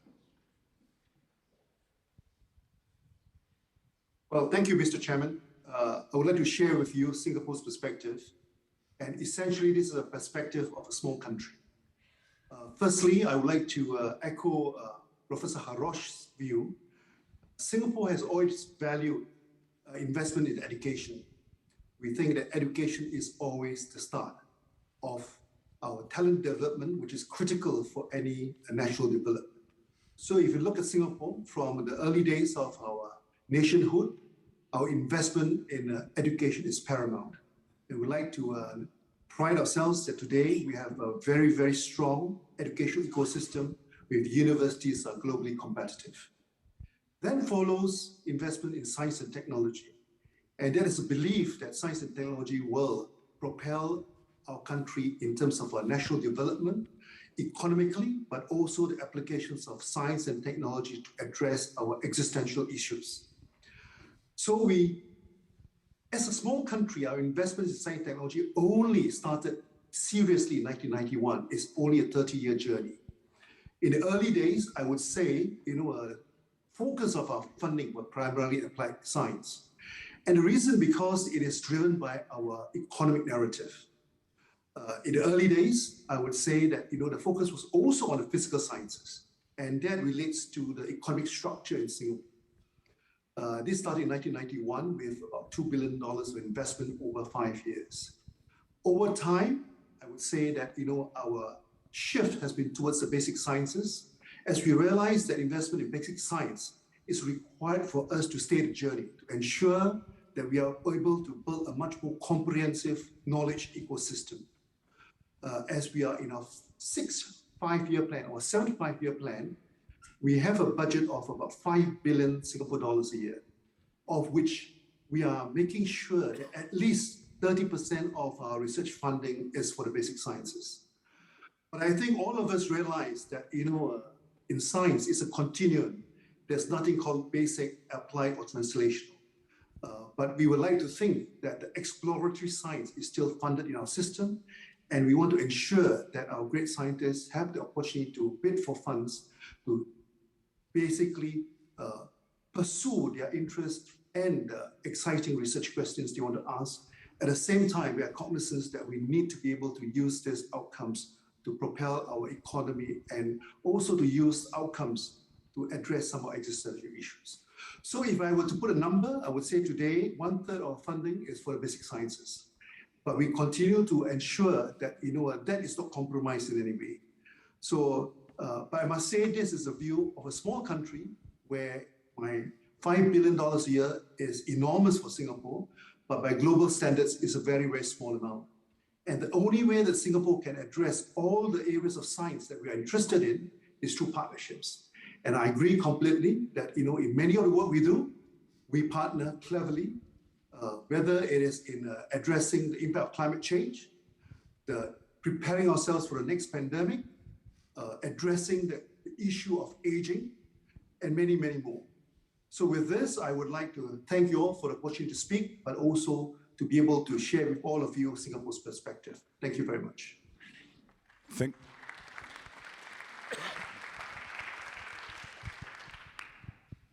Thank you very much. I'm now forced to close this panel. Maybe just a few keywords at the very end. We all agree education, especially STEM education, is critical. International collaboration is critical. The interaction between scientists and politicians and between politicians and scientists is critical. And at the end, as was just pointed out by Singapore, this virtuous circle between basic science driving innovation, driving applied science, driving better innovation, and in this way driving better basic science. This should never be stopped, not interrupted in any place. If you do that, we lose out, and we lose out everywhere. So I would like to take this occasion to thank our panelists in person, but also at the video screens, and I think they deserve a big applause.